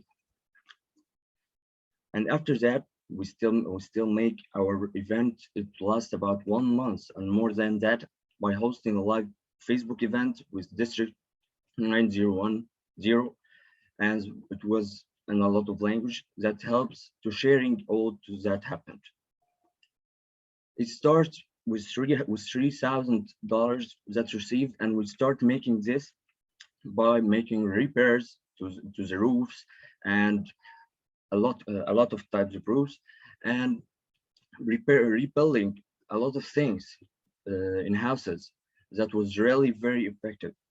And we got at the end of the year, we got a lot of recognitions and a lot of awards, but the most effective one that we got at the last of the year, that our projects become from the top 9 projects in the last of the year from Rotary International, which shows how really this event, especially for me, was one of the biggest events and biggest initiative and challenges we do. So we are always say thanks to Rotarians, thanks to Rotaractors, thanks to all our friends from all over the world who was helping us, and especially our Mediterranean friends. And now I will pass the floor to my colleague, Chus, and really thank you for what you will do. There you go. Thank you, and thank you everyone for this great conference today. It's really great to be here today, and as someone who actually participated in conference that were organized out of Turkey, I know how it feels. I know the effort, and I know the passion behind this. I'm Tuğçe. I am a peace collaborator in the Rotaract Mediterranean. I'm originally from Turkey. I lived in the US for about 10 years, and then upon returning to Turkey, I joined Rotaract. So I've been a Rotaract for about 2 years at this point. And then subsequently, I joined Rotaract Mediterranean as a peace collaborator. I don't need to reiterate this. Peace is very important to us. And as a region who has been facing conflict and peace for many years back to back, peace has become even more important. And as a group who has defined peace as one of its main pillars, we try to promote peace through projects, through clubs, through creating awareness on its importance and how we can take actions to spread it even to more and more people. As a group, we have actually 2 main initiatives. One of them is actually the Med Peace Award.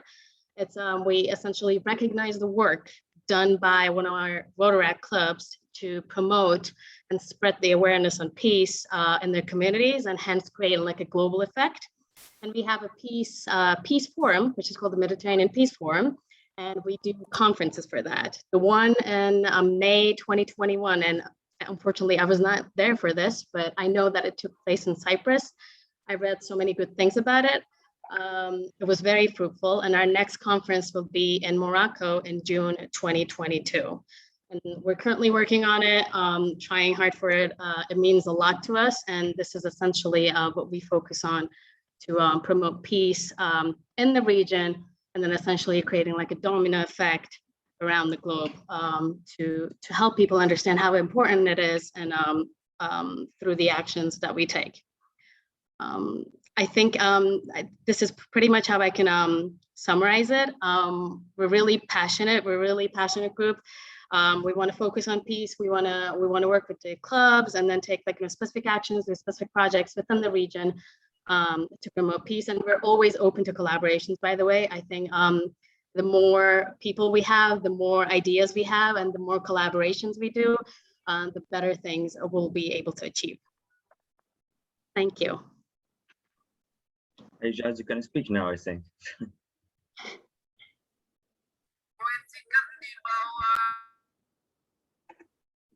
Jad? Hello everyone.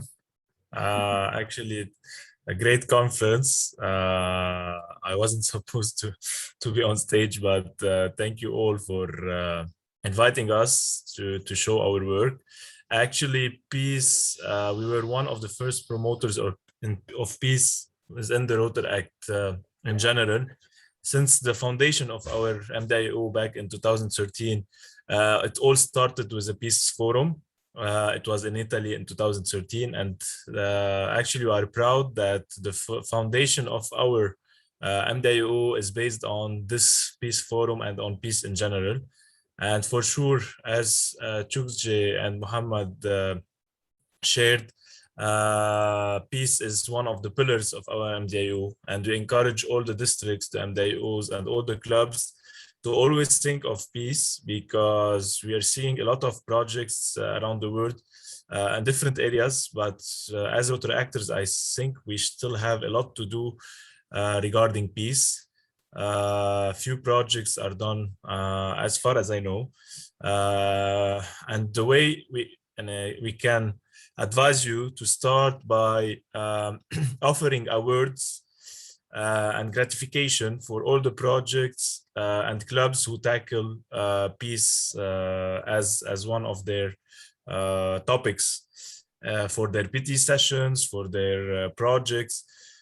So that's how it worked in the Mediterranean. We started offering peace awards, and the clubs were kind of more and more excited to do peace projects. And we want to invite you all to our peace forum, next peace forum, edition number 7, that will take place in Morocco in May, between 12 and 15 May.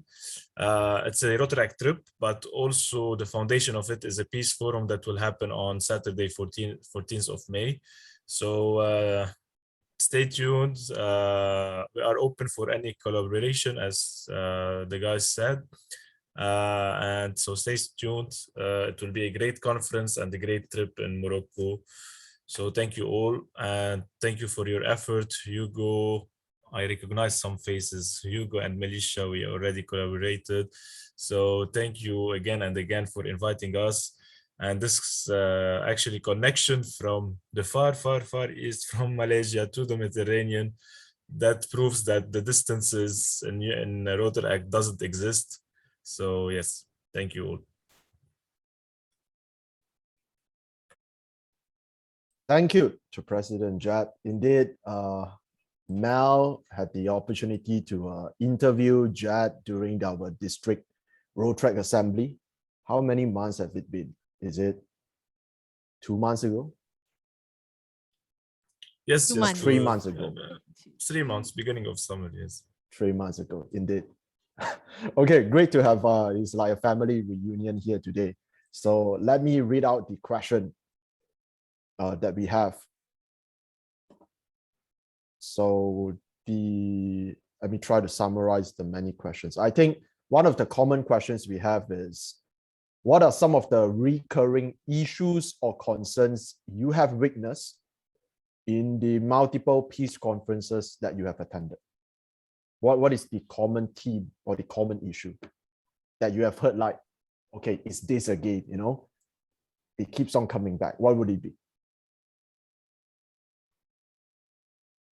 Can you repeat, please, the question? Okay, what is the common... Okay, let me read the question again. What is the recurring issues or common concerns that you've seen in multiple peace conferences? Common problem, common challenges in the peace conferences. Correct. Yes, actually, the number one challenge or issue is that we can see that there is not a lot of knowledge about what is peace between all the youth and everyone around the world. Like peace is a big word and it covers a lot of things. So we have some people or some clubs coming with projects that are not related to peace and adding the branding to it as a peace project. So that's a common thing happening. And we see it every year in our awards. Clubs submitting for projects that are not related to peace. Second issue is in the Rotary world is that, as you know, we cannot tackle politic stuff within Rotary. That's rule number one in Rotary. And in a lot of projects or topics around peace, you have politics always there, especially between conflicts between countries, that we have it in all the areas. So that's also very tricky when you are dealing with a conference or a project to not break this line. And that's what we felt, that a lot of clubs are worried to go for a peace project because they don't want to discuss politics, especially that everyone within the club and also in the Mediterranean, everyone is coming from a different country. So they have different perspective and different culture and political background. So that's very tricky. So mainly those two, I think,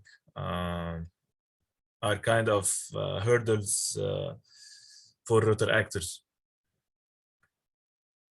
All right, thank you for your sharing, Jad. And now okay, I got to ask the lady, right?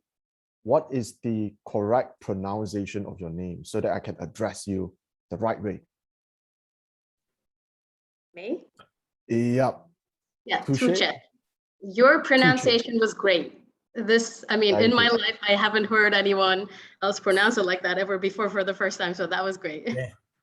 You did it better than me. Better than me. Sorry. All right, then. Shibini, do you have any last advice to organizers of peace project? What is the one or two thing they should take note of? Maybe I will not add words to just said by our president, that awareness of the international is very important these days, especially according to the occasions and the situations happened around us, especially the COVID, and how we could make the peace be the main initiative to pass all these challenges. It will be very important to do that, and you have always to listen to different challenges from everywhere, as maybe the challenges be different from Asia to Europe to Africa to South America, but they are always goes for one goal, which is one for peace. All right, with this, I would like to present you a certificate of appreciation. Tag team, please.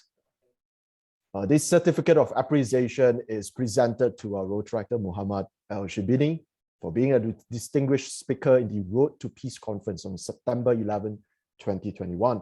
Of course, similar appreciation goes to Touche and also Jad for joining us today It's a wonderful evening, and well, I'm surprised 90 people are still here where it is actually dinner time for nearly all of them. So yeah, I appreciate all of your presence. Let's have a group photo with our speakers today. Okay, we can off the slides for a moment. So look pretty, look at the camera in front of you. And okay, we have taken so many photos today. So what I want you to do right now is go ahead and grab something cool or awesome that is around you. It could be a plush toy, it could be I don't know, your pet, cat or something. You know, grab something. All right, grab something that is cool, bring it on camera. Okay, all right. So if you are still here, turn on your camera.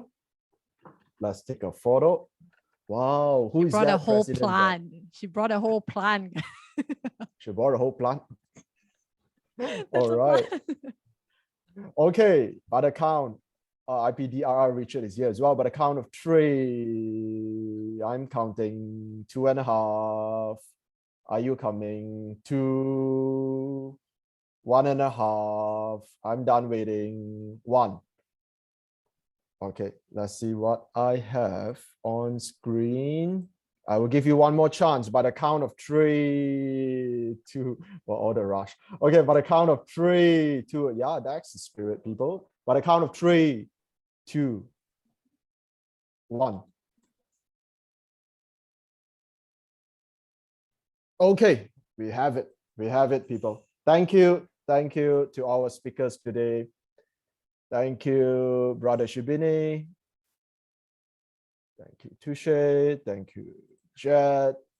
Glad to have you guys here with us. And with this, the floor is yours now. Thank you so final much. speaker. All right. Thank you, partner. Thank you And guys, and great effort. thank you. Thank you so much once again. But now, without further ado, our last speaker for today, for our Global Peace Conference. I hope that you're all excited. Yes, correct. The slide. Thank you. I hope you guys are still excited.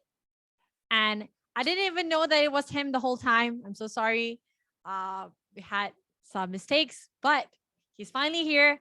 And let's begin his session by introducing his biography. All right, his portfolio is amazing, to be honest. Wow, the amount of assignments that he went through. 2017, Assistant Deputy for Foreign Affairs, Office of the Vice President. 2012, Minister Counselor, Embassy of Indonesia in Caracas. 29, Deputy Director for UN Sectorial Cooperation, DG of Multilateral Affairs, and many more. Wow, that is an amazing portfolio. And without further ado, let me invite on stage, on the virtual stage, we have Mr. Muhammad Siraj Parvito. I hope I'm saying your name correctly. Council of Indonesia to Cape Town. Mr. Siraj, the stage is yours.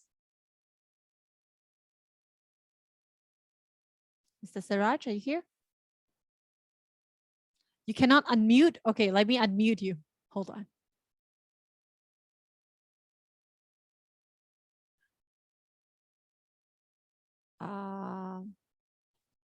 Guys, tech team, can we have some help?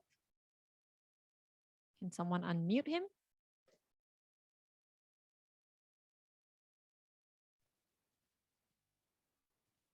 Okay, I'm gonna be using this from cell phone.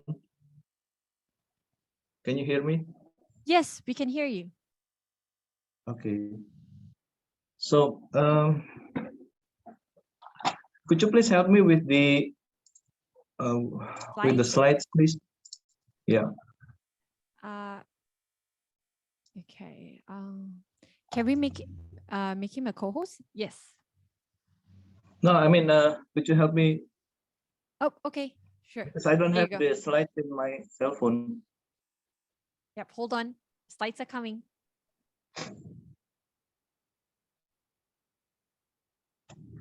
Okay, thank you, Ms. Moderator. So I think 6 speakers are a bit of a stretch.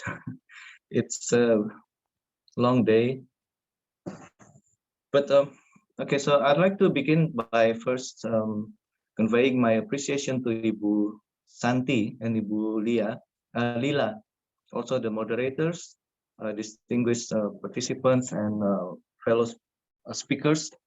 And second thing of all, I'd like to emphasize that I'd like to apply a Chatham House rule for my presentation, because I have to be honest, that I have to use a disclaimer. The views expressed do not necessarily represent the views of the government of Indonesia. So it is an honor for me to share my views in this August gathering. I wish to speak about foreign policy of Indonesia and its contribution to world peace. Next slide, please. So the preamble of the 1945 Constitution mandates us, quote, to contribute to the establishment of a world order, unquote. So our founding fathers realized that the only way to abolish oppression from this world is to help shape a better world where individuals and nations are assured of what rightfully belong to them. So this mandate forms the main root of Indonesian foreign policy. Next slide, please. During the Cold War, our former Vice President Muhammad Hatta, he coined the terms free and active foreign policy. What it means by free or independent, the concept stems from his remarks that we should be independent from two ideological camps, i.e. the US and the Soviet Union blocs. We have to understand the historical context of Cold War. And he eloquently argued that Indonesia must avoid choosing sides. The best policy to adopt for us is we have to be the subject, not the object of international conflicts. We have the right to decide our own destiny. By active, meaning active participation in maintaining international peace. But we have a caveat that we don't actively interfere in other countries' domestic affairs, but we would actively engage in conflict resolution only if we were being asked. So we have to be asked, requested by warring parties, and then we could be involved in the conflict resolution. So as the foreign policy is dedicated to national interest, we conduct free and active foreign policy to sustain our own independence, sovereignty, and of course, territorial integrity. Next, please. What modalities we have? We are the third largest democracy, and we also the largest, being the biggest moderate Muslim country in the world. Not an Islamic state, but could you please hit next, please? Oh, yes. So we are not Islamic state, since our ideological foundation is Pancasila, the 5 principles. We celebrate diversity with tolerance and respect to pluralism. So you can see that being the third largest democracy after India and the US, democracy and Islam, moderate Islam, could go hand in hand. We are also the 4th largest populated nation in the world. According to Nikkei report, Indonesia is on track to become the 4th largest economy by 2050. So we can have a consumer-driven economy, and being the largest moderate Muslim country in the world, we choose the middle path Islam, or Wasatiyah. So Wasatiyah actually Indonesia's contribution to peace building in the region and the world, to deter radicalism and political extremism. The true value of Islam as rahmatan lil alamin, a blessing for the whole universe. We also have the interfaith dialogue to promote culture of tolerance. This is a solid evidence that democracy, Islam, and modernity can go hand in hand. Next slide, please. Post Sukarno era, Indonesia's foreign policy was characterized by defending and sustaining the independence through a combination of diplomacy and arms conflict. We were involved, Indonesia was one of the founding fathers for the non-aligned movement through the Asian African Conference in Bandung, which led to independence to many African countries. It led to the establishment of NAM, non-aligned movement, but we also had a confrontation with regard to liberation of West Irian or Papua, and also a policy of confrontation. But next, please. Under Suharto realized that we need to focus on the economic diplomacy, and so that's why we need a national resilience that contributes to regional resilience. That's the reason behind the establishment of ASEAN. ASEAN with its three main pillars: political security, community, economic community, and social cultural community. We try to elevate. Actually, ASEAN was the idea of Indonesia and several countries, Southeast Asian countries, to allay concerns of neighboring countries, which we had like a confrontational posture during the Sukarno era. So the three pillars elevated ASEAN from association to a security community. Previously, problems swept under the carpet, but we try to institutionalize resolving issues in a peaceful manner, not to resort to arms conflict. And next, please. ASEAN tried to become at the driver's seat. So we have a Treaty of Amity and Cooperation and SONFEST because we want major powers to accede to the TAC. SONFEST also aim at to create a Southeast Asia which is free from nuclear weapons, and we have ARF, the only forum which includes major powers, and the only forum that DPRK or North Korea is a member of the discussion to discuss the Korean Peninsula issue. We also established the East ASEAN Summit to host the three plus countries, China, Japan, and Korea, vis-a-vis ASEAN. With regard to South China Sea, we try to establish a code of conduct in South China Sea. We want to nurture a habit of dialogue. Next slide, please. So during the Suharto era and up to this now, Indonesian foreign policy refers to the concentric circle, with Southeast Asia being the core of its foreign policy. Some of the Indonesia's activities are still based on this concentric circle. This include the essence of the concentric circle could be divided into three-tiered security zones. The area of vital security interest to Indonesia, which is ASEAN, prime security interest, South Pacific region, including Australia, New Zealand, and also the next circle is strategic security interest, Indian Ocean, South Asia, Middle East, and Africa. With regard to Africa, we have the NSP, New ASEAN Africa Strategic Partnership. This is Indonesia vis-a-vis the African continent, and we have linkage to the European countries with ASEM, ASEAN Europe meeting, and FEALAC, the Forum for East Asia, Latin American countries.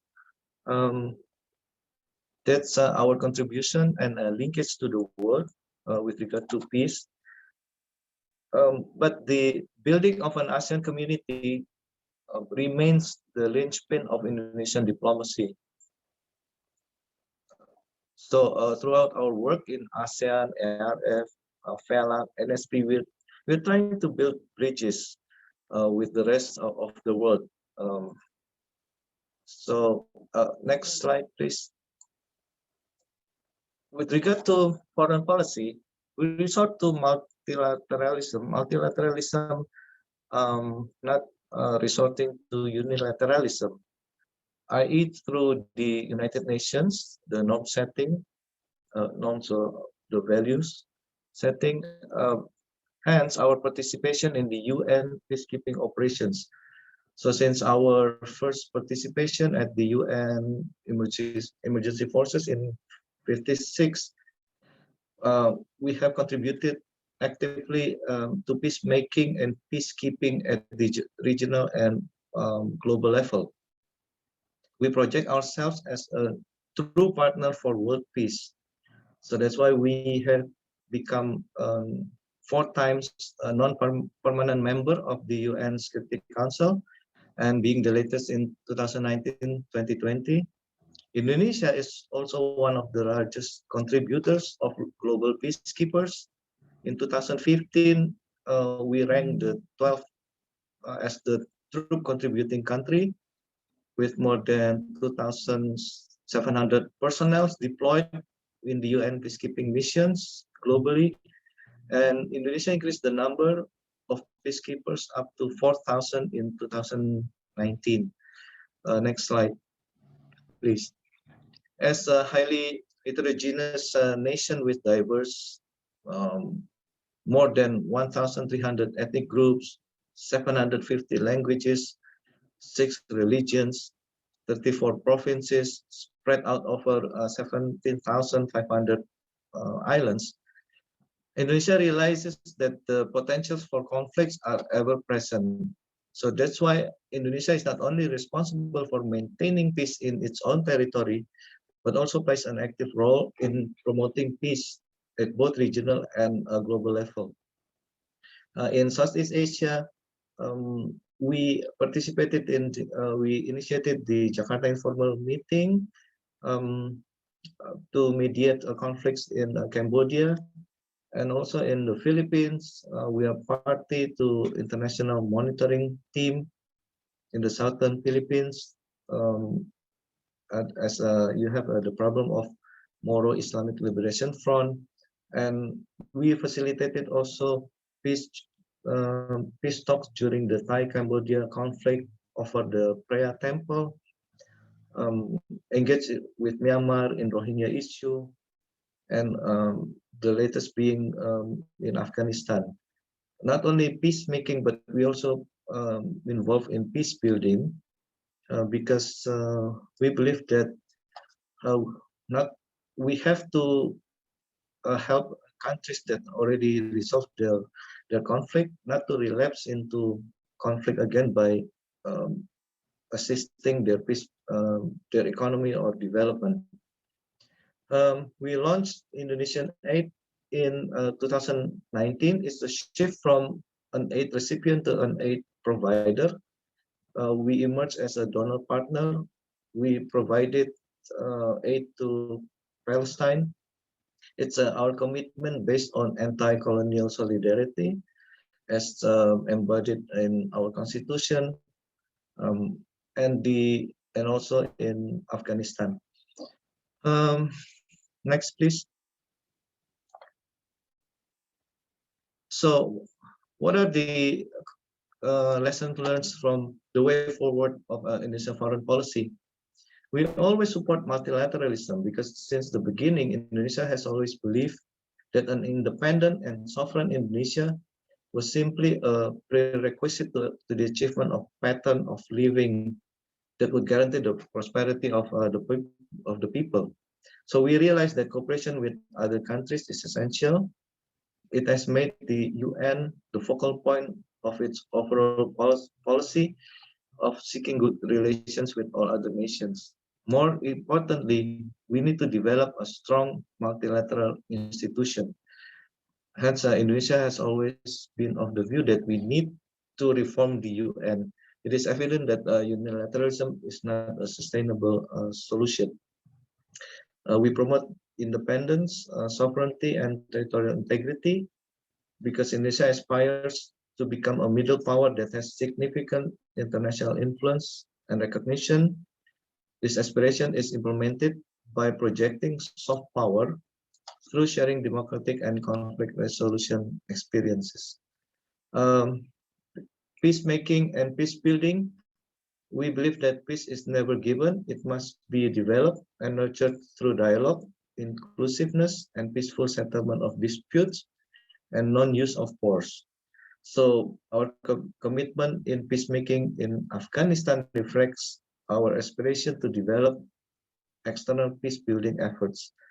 And the last thing is we want to avoid bigger than neighbor policy as being reflected in Indonesian aid, because as achieving national interest is not always a zero-sum game. We can have a win-win solution, as can be shown in during the pandemic. A country cannot be selfish. You have to share the vaccines with the rest of the world. You cannot be the only country that has been vaccinated. All citizens are vaccinated, but you have to share it with neighboring countries as well. So we also understand that conflict stems from impartiality. So we understand inclusive economic and political policy. That's why Indonesia always contributes to conflict resolution. We aspire to graduate from receiving to giving assistance. We have a sufficient experience and fiscal capacity that we can impart to other countries. But at the end, the conclusion is Indonesia is a major contributing party toward peace. But at the end of the day, all are, of course, dedicated to national interest. We want to have an Indonesia that is sovereign, independent, just, and prosperous. Terima kasih, Melissa. Terima kasih. Thank you so much. That was such a wonderful sharing. I do have a few questions for you, Council. Yeah. All right. There's a question here.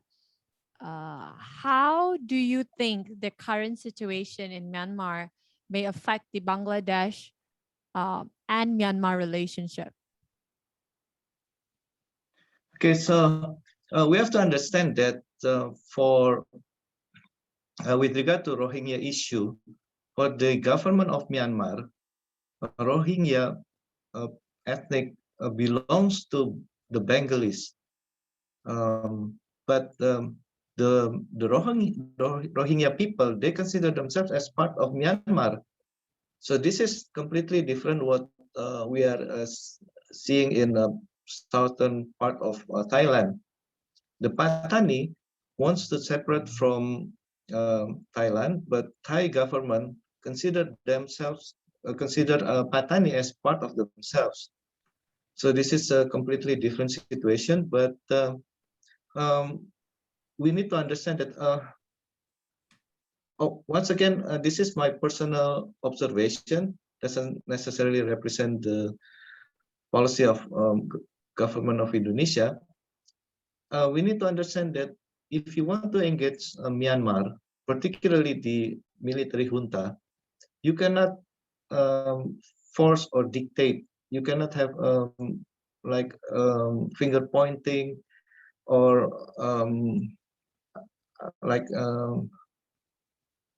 perhaps what has been done during the past 3 decades by the European Union, the imposed embargo. It would not work. The Myanmarese people is one of the most resilient people in the world. The more you put pressure to them, the more you dictate them, the more they become inward and they become self-sufficient. As you can see, they could survive for the past 3 decades, so it won't work. So what we need to do is actually to engage them through dialogue. And Indonesia is actually one of the, I don't know if we are the only country that is considered as neutral by the military junta. So we could engage them, but we do not directly involve in the political dialogue but more on humanitarian issue. We enter Myanmar through our humanitarian assistance, and even the Islamic, the green, not the ICRC, but the, I forgot the name. Even other countries like Malaysia or the ICRC, they asked Indonesia if they could be involved in the humanitarian assistance. So that's why I think the habit of dialogue has to be nurtured. We have to build trust among the conflicting parties. Thank you. I hope that answers your question. And now we have Yeah. another question here. The Philippines has a very long history of civil war that is mainly between communist/socialist versus democratic government. Do you see any end to this conflict? And what is your advice to the Filipino youth? If we look at the conflicts, I mean, to become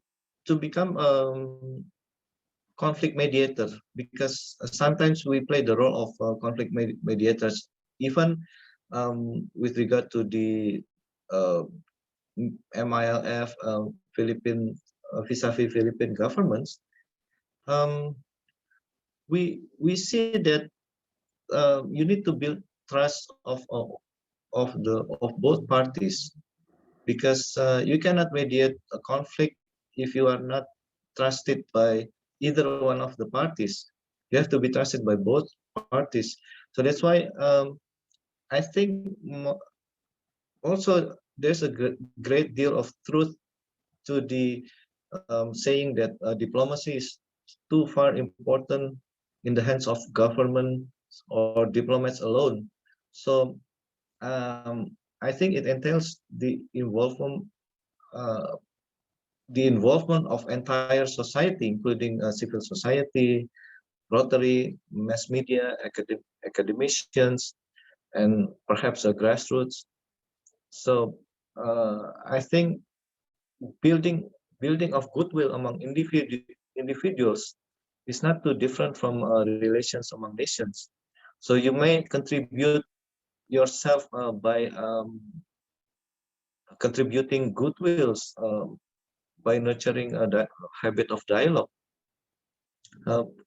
I think my final point is that foreign policy, along with diplomacy, is a matter of relationship among nations, but it involves aspirations, interests, and calculations. But if we look more in depth, I think foreign policy are also conducted by people. So people-to-people contact is also part of the diplomacy in general picture. So you can contribute from your side by perhaps, I don't know, engaging people from different parties, from different point of view, different ideology. The key is we have to be have a wide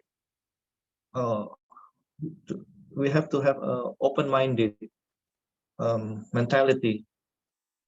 So that's why we can accept differences and different values. I think, does it answer the question? Yes, definitely. I have two more questions here. I believe it is safe to assume that other ASEAN countries are not as successful in staying clear of being under influence from China and other Western powers as Indonesia. What do you think are the key challenges presented to this country from being able to follow Indonesia's footsteps?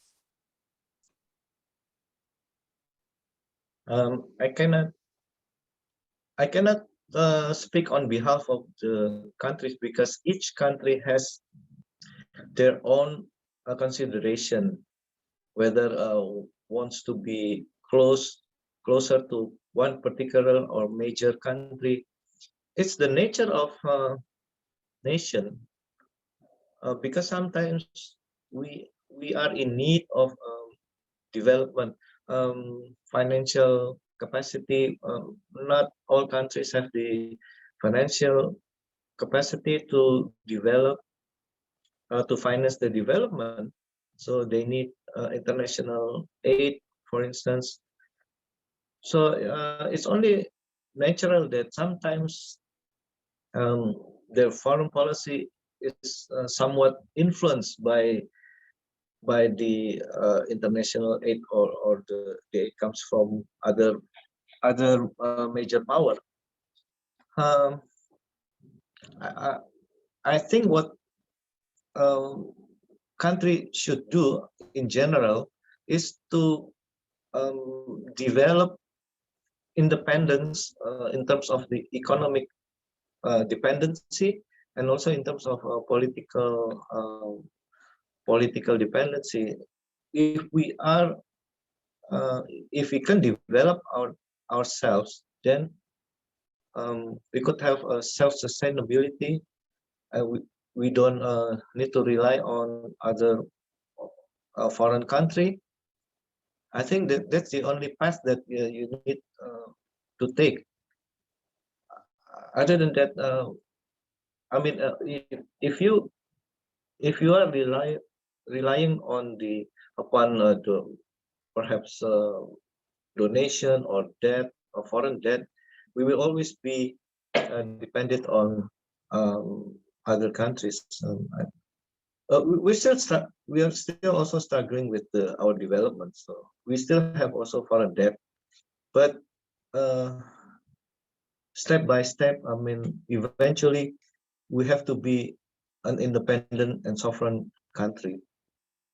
I think that's the only logical thing that we have to do. But of course, aligning with some countries are also in nature of relations among nations. I agree. Actually, I agree on financial independence for global peace. Last question for today. Soalan terakhir. Is there any possibilities that Vietnam will have a peaceful community before 2022? Vietnam? Yes, Vietnam. I'm sorry, I did not catch the question.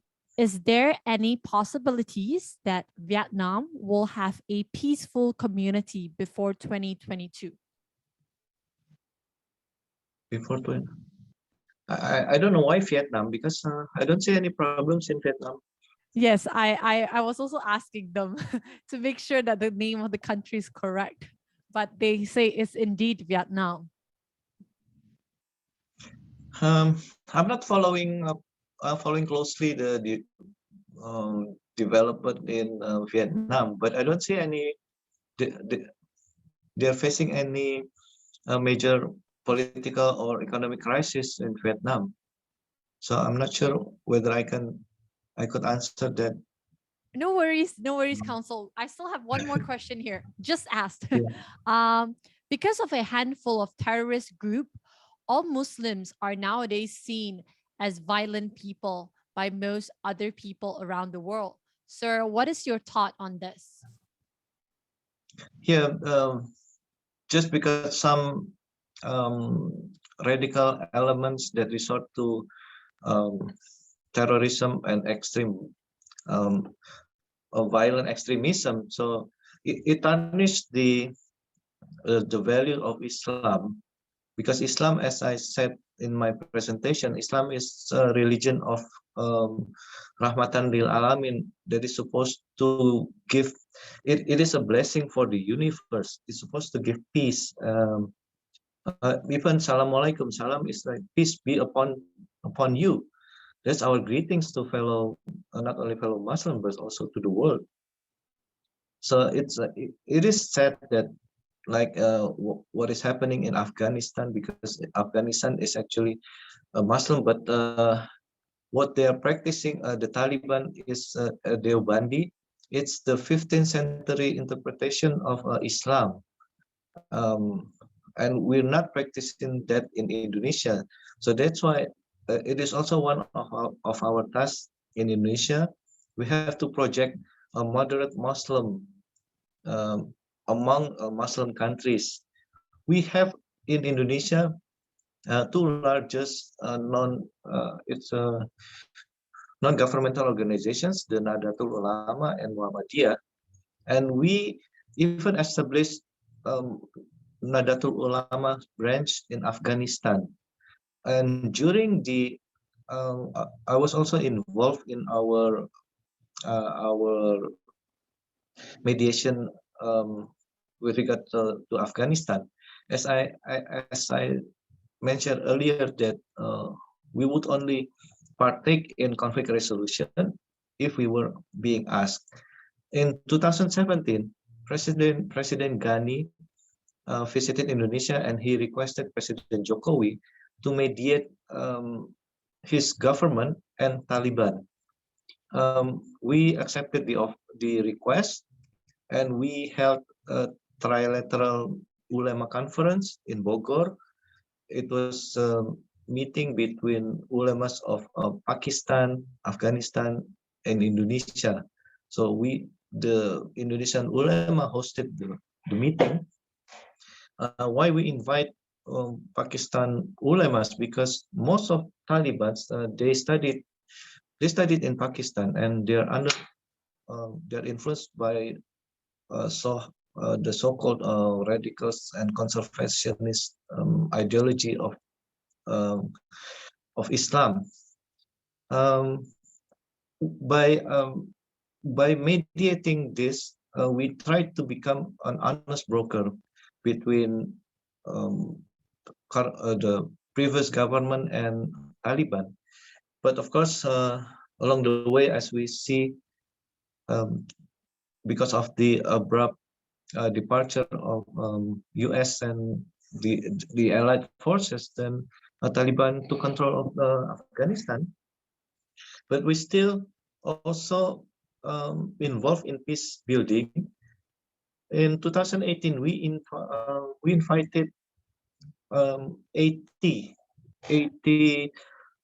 Afghanistan students to study at our madrasah in pesantren in Indonesia, so they could learn how we exercise a moderate Muslim, where we have like a co-education, where in one class you have the men and women in one class. Unlike in Afghanistan, men and women have to be separated, but we have a mixed class in Indonesia. So we showed them this is how we practice. We hope that we could also export that, but it's an ongoing process.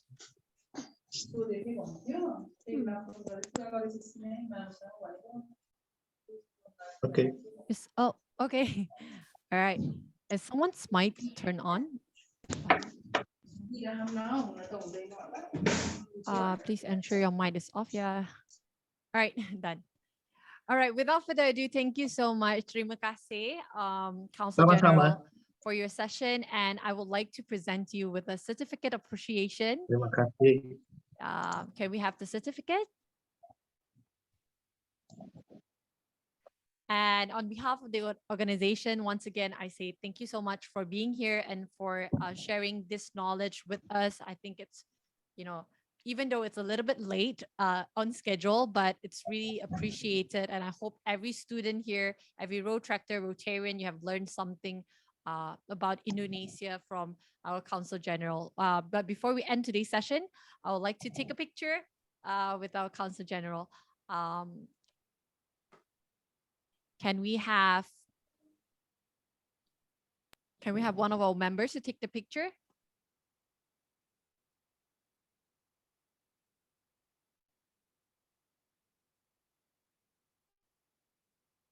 All right, you know what? Let me try to take it. Okay, I'm going to try. All right. So 1, 2, 3. All right. Thank you so much, Council General, for your time here. I really appreciate it. I think it was such an amazing session. Terima kasih. I hope I said it correctly. Terima kasih. Terima kasih. All right. Now, like how we call to order earlier, of course, we have to call to adjourn. However, before we call to adjourn, I would like to invite DRR Dita on the virtual stage once again to close our session for today. DRR Dita, the stage is yours. Okay, thank you so much, Melissa. I would like to say thank you very much to the Honorable DG Huni Bahtiar from District 3420, DG Edwin from District 3850, and DRR Christian Santago from District 3850, and the extraordinary speakers who have taken their time for the event. And don't forget to say thank you very much to the entire committee, the Road to Peace Conference, which is very extraordinary for presenting speakers who motivate us so much. And I hope we can do this kind of event again. And thank you, guys. Thank you so much, dear Ardita. And now, terima kasih. And now, once again, can we have a general photo opportunity? Can everyone turn on your camera and let's take a photo, everyone?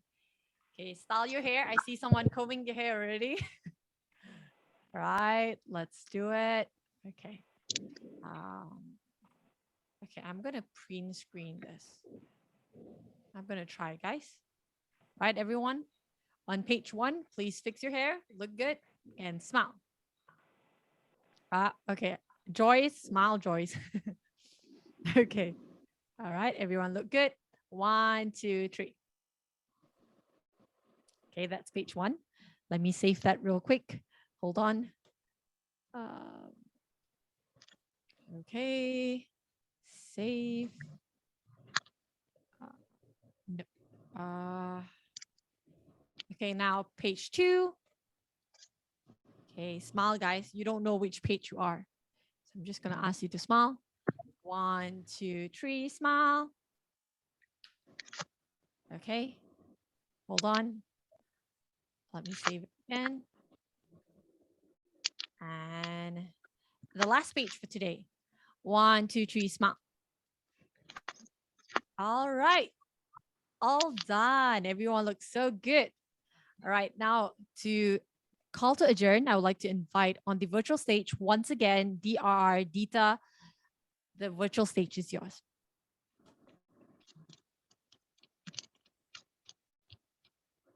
DRR Dita, your mic is muted. As the District Rotaract representative of Rotaract International District 3420, the Road to Peace Conference adjourned. Thank you, DRR Dita. And now I'd like to invite DRR Christian Santiago on the virtual stage to call to adjourn. Stage is yours, sir. Well, good evening, everyone. As your District Rotaract representative for the Rotary International District 3850, I now call this Road to Peace Conference finally adjourned. We can now have dinner. Finally, I like that sentence. Everyone here did a really great job. But before we end today's before we end today's session, of the Road to Peace Conference. Yeah, not yet, not yet, DRR. Not yet. I just need to remind everyone, in order for you to get your e-certificate, you need to fill up the evolution form. Yep, there's a form in the chat box. Please do fill that up to actually get your e-certificate. I'm sure all of our students here would appreciate the certificate. Please do make sure to copy that. And let me check. All right. And now to officially close today's session, we would like to sing a song together. It's called Serve to Change Life. Can we have the song, please?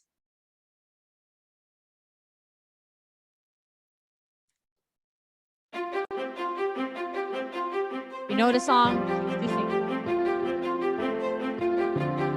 It's a special request from our Rotaract Club from Indonesia.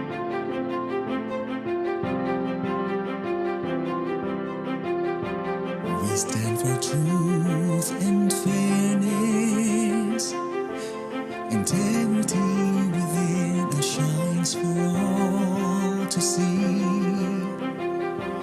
We bring goodwill and friendships. We are one in service and community. We work differently. We see differently. Challenges won't faze us with our strengths combined. We think differently, act responsibly. Together we will make a difference, you will see. We serve to change lives. We serve to change lives. We're people of action, committed you and me. We serve to change lives. We serve to change lives. United in service to a global family. The impact we bring is lasting, inspiring future champions and leaders to be. We're seeking new ways of helping. The world around us will never be the same. We work differently. We see differently. Resilience shall strengthen our abilities. We think differently, act responsibly. We embrace the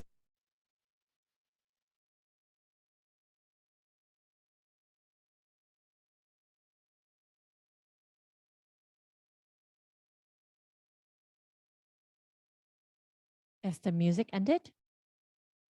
Or is it a technical issue? future as we honor the past. We serve to change lives. We serve to change lives. We're people of action, committed you and me. We serve to change lives. We serve to change lives. United in service to our global family.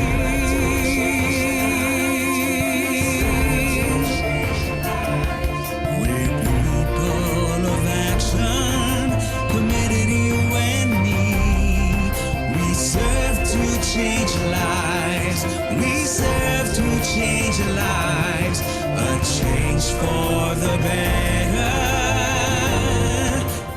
We are Rotary.